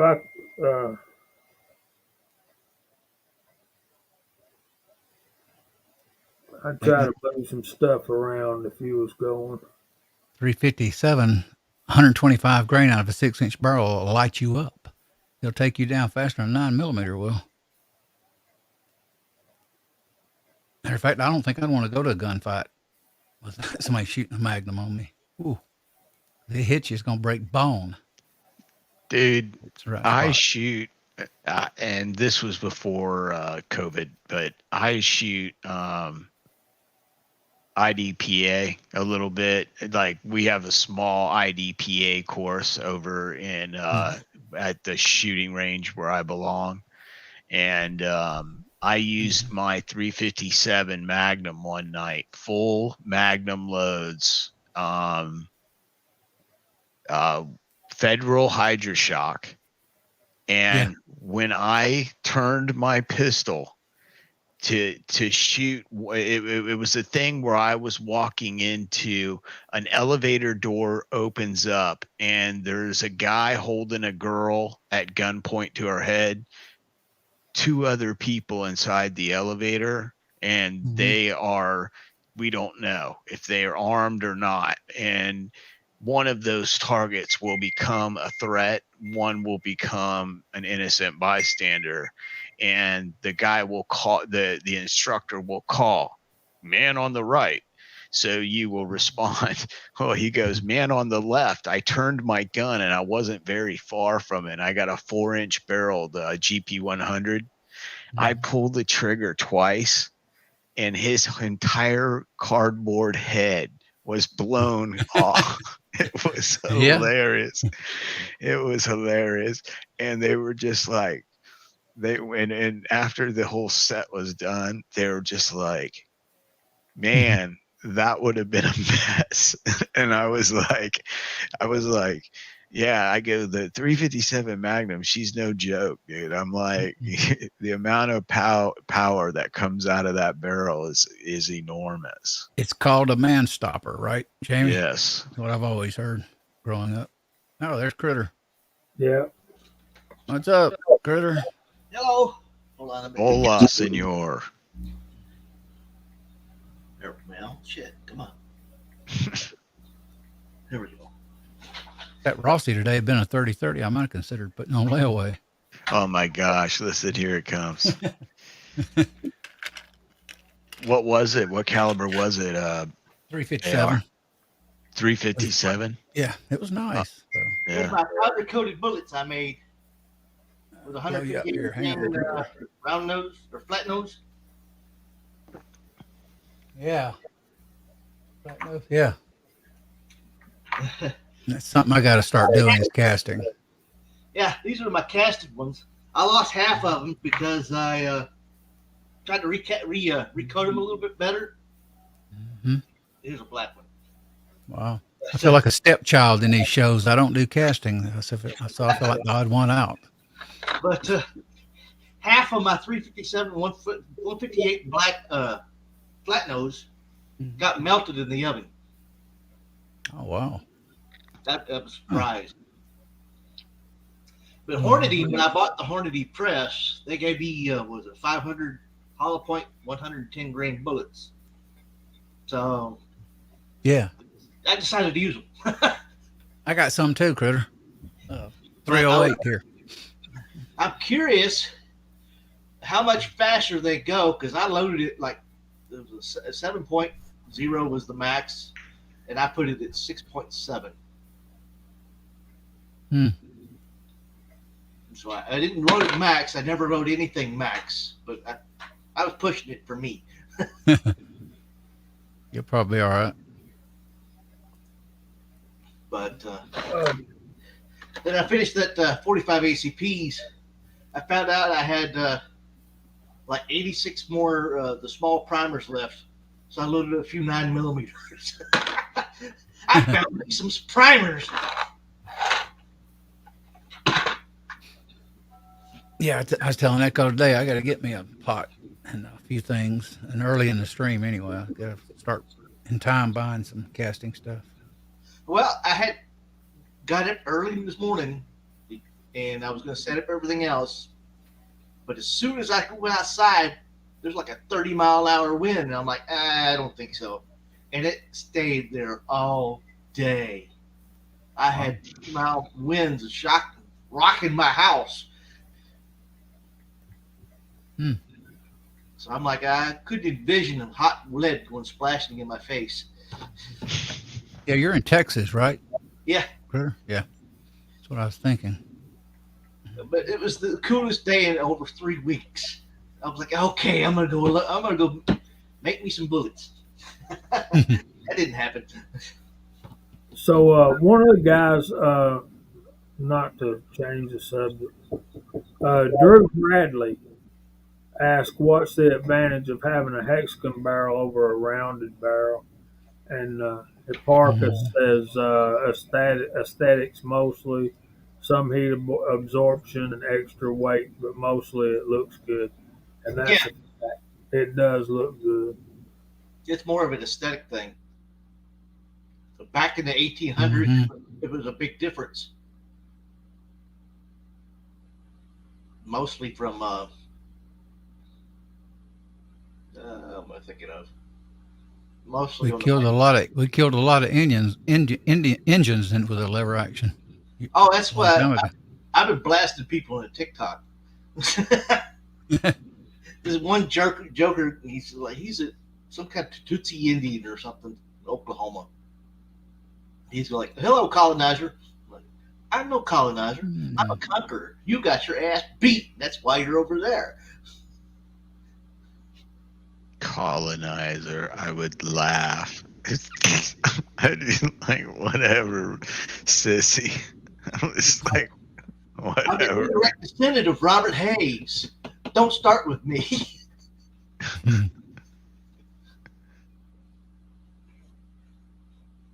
I had who was it? oh God, what's his name? Trying to think of his name now. I can't even think of his name. On my grandmother's side, we had a famous general. Actually, I think they just tore his statue down, or wanting to. I can't remember if it's torn down. General Bedford Forrest was married into my grandmother's side of the family. Believe it or not, in the Civil War, general. Elizabeth, the woman that birthed Quanah Parker, her mother was my great grandfather's sister or something like that, or cousin, something to that effect. Wow. Well, I was once married to a half Cherokee. Jet black hair, thick hair, good looking girl too. I miss her sometimes. If you know what I mean. I don't miss any of my exes. They're exes for a reason. Oh, sorry, Jamie. What'd you do? Pop out? What happened? My son came in here. I might have hit the wrong. I might have hit the X by mistake. I don't know. Mine closed out earlier. I didn't even hit nothing. I just had my hand on the bench. And all of a sudden, which is weird. Hey, Willie Bullet Man, what's going on, brother? Actually, Drew, the hex barrels are a lot harder to make than the round ones. The round ones, you just throw them up on a lathe and just cut them. You know. Mm-hmm. But a hex barrel is an art form, man. Think about it. They all got to be equal. They all got to be symmetric, and they all got to be straight all the way back. How do you do that? Yeah. It was a cheaper way. The round barrels, it was a cheaper way to manufacture the rifle. Mm-hmm. Octagon barrels were more expensive to make. Makes sense. Yeah. Hey, They went from 1861 to what was it? The 1851. What was it? Shit, I can't remember now. Damn it! It's one of those black powder rifles or pistols that went from the octagon to round barrels because it was a cheaper way of doing it. What did he say? I think back before lathes, the octagon barrel was the easier way to do it because I don't know how you would do a round barrel without a lathe. Mm-hmm. Yeah. Barrel elves. All right, Bulldog. Barrel elves. Yeah. Did y'all have barrel elves at your shop, Echo? No. We had some barrel lives. You had some barrel thieves, did you? Putting spinning some barrels. Oh, yeah, I was going to say something about that. Those 18-inch barrels from the Marlin or Henry, that's about all I can handle. So those 20-inch barrels, 24-inch barrels of rifles, forget it. Yeah. Hard enough to hold the thing like hold the trigger up against your shoulder. Mm-hmm. You need to get, you know what you need, Critter, is one of those single posts that you put your rifle forend in, and it sits like this, and you set your rifle in it like this, and it's a single straight post that's adjustable. You open it, you pull it to the right height, you tighten it, and you could set one, your rifle so it keeps all the weight out there. And if you have to, you could, literally put your rifle up over your shoulder and grab onto it with your arm if you had to balance yourself for a minute. And that would probably be something I'd have if I was you. Yeah, Allen makes them. That the company makes rifle cases and stuff like that. The soft cases, ALLEN. They make them for around $10, $12. Oh yeah, there you go. And Well, I bought me what do you call them? A shelf, a gun, a rifle holder thing. I was just going to put it on the bench and set the rifle on that and work it out. I want to go hunting one day. I'm just not sure how it's going to work out with me only having one leg and one arm. You need an all-terrain vehicle. I got one of those. You got one? You need a 5x10 trailer to figure out how to load it up. Mm-hmm. The gun range out here is an old park road. The city don't take care of it. It's washed out 9 times out of 10. And I'm afraid to drive my pickup up the road because I don't want to drop my tranny in the road. So I was thinking about finding a 5x10 road, trailer, load the little 4-wheeler up, and just go up there, unload it at the smooth road, and just load up the stuff up in my little 4-wheeler and go after it. And I even had an idea that if I ever got out to a point where I could get the 4-wheeler out there, I could tie it up, and I've got a winch on it. Just throw the cable over the tree limb and haul the deer up and gut him there. Mm-hmm. I need to buy me a ground blind this year. They're about one I'm looking at was $179. God, I don't want to spend money. I got to take my great grandson deer hunting. Well, there was another drawback. According to people that hunt around here, we don't get very big bucks out running around.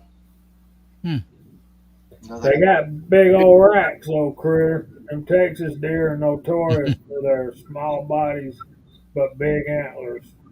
Yeah, I drove up a whole bunch of dirt roads with my little 4-wheeler, and I could see them jump up and around. One of them almost jumped into me.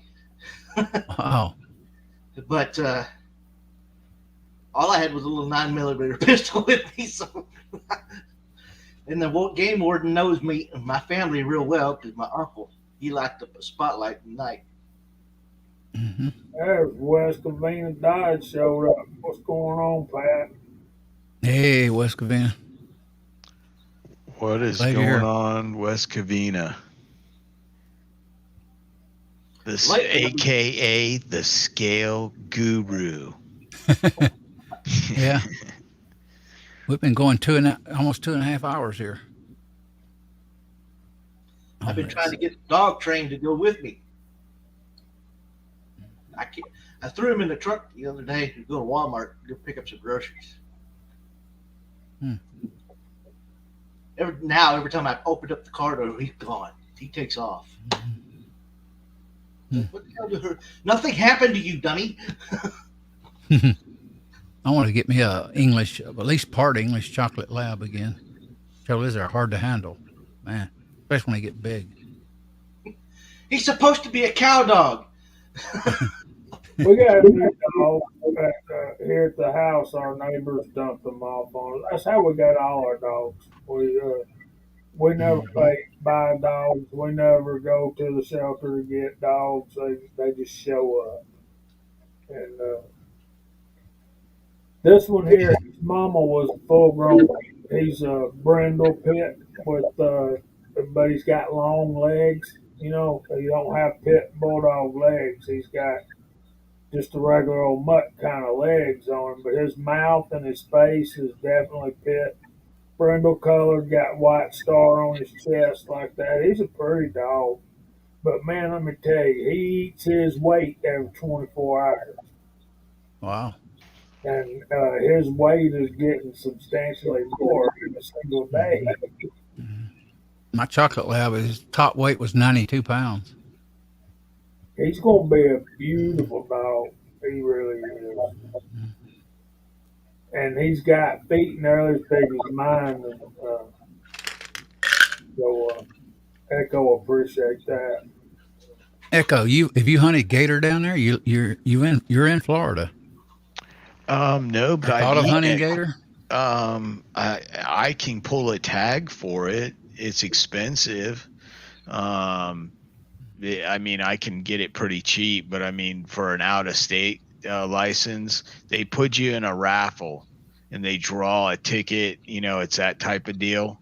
And basically, you can't shoot them. You gotta catch them on a line, and like they beat them to death, or they bang stick them. And so it didn't really attract me, but on private land they issue tags just like they would for deer or whatever else.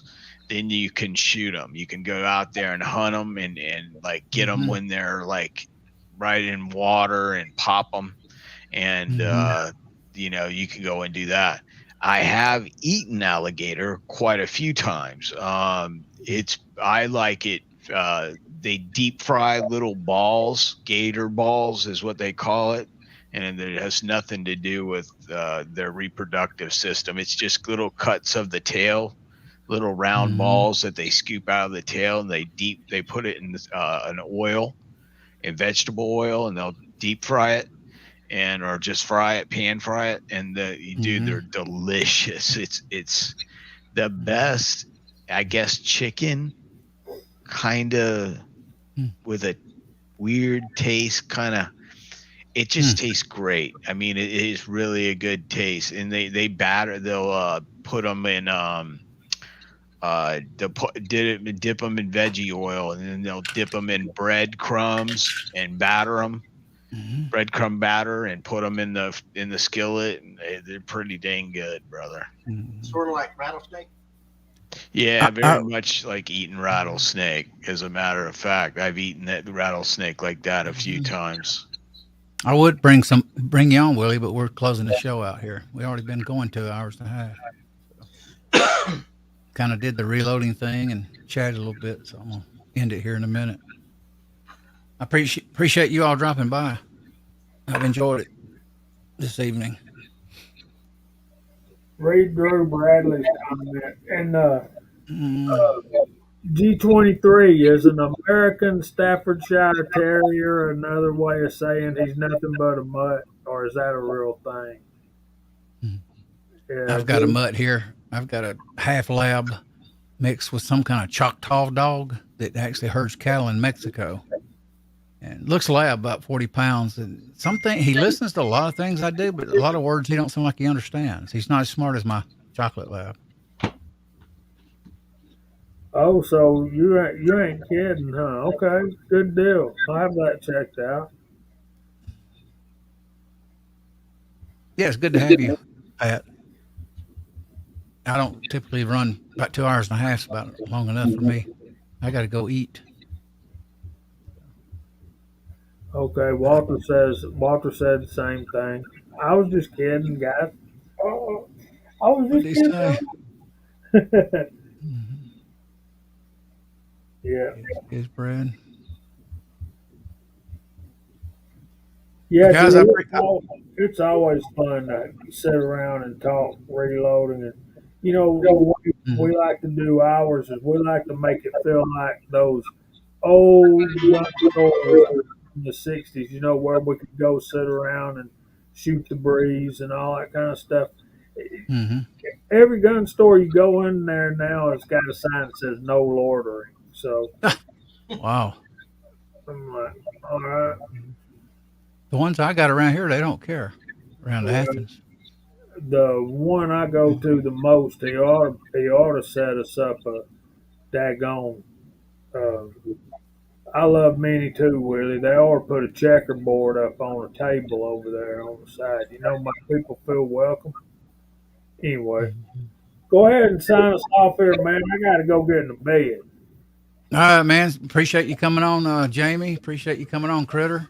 Appreciate you, Echo. Appreciate you all in the side chat. Hope you have a good evening. And Friday night's coming up. Hopefully, Kyle might run the show, you said, Jamie? Yeah, and it may be where I'm not allowed to be at the hospital, and I won't be able to stay with her. So if that's the case, I'll come on. Okay. Chat. But I'll get in touch with Kyle right after work tomorrow, and we'll figure out something. Okay, sounds good. You all have a good night. Thanks for jumping in the side chat. Thanks for Pat jumping in. Late Willie. I would have let you on, Willie. It's just late now. Jump in next time, and we'll be streaming more. I'm gonna be streaming more now that I'm hardwired. So may even get another cam. So put up here on the bench. So, anyway, you all have a good one. We'll catch you on the flip side. See you tomorrow night. Everyone have a good one. Good night, See you in the everybody. Georgia Shooting Connection probably tomorrow night, and Echo's stream too. Yeah. 6 o'clock. 6:05 on Eastern Standard Time, and I'm doing a Halloween kickoff. And I got no mask, no wig, no nothing. So Yeah, you're ugly enough. You don't need I've just come as an old man. How's that? All right, good night, all. See you all later. Appreciate you dropping Go in. Braves, go Dogs. Good night, all. Night.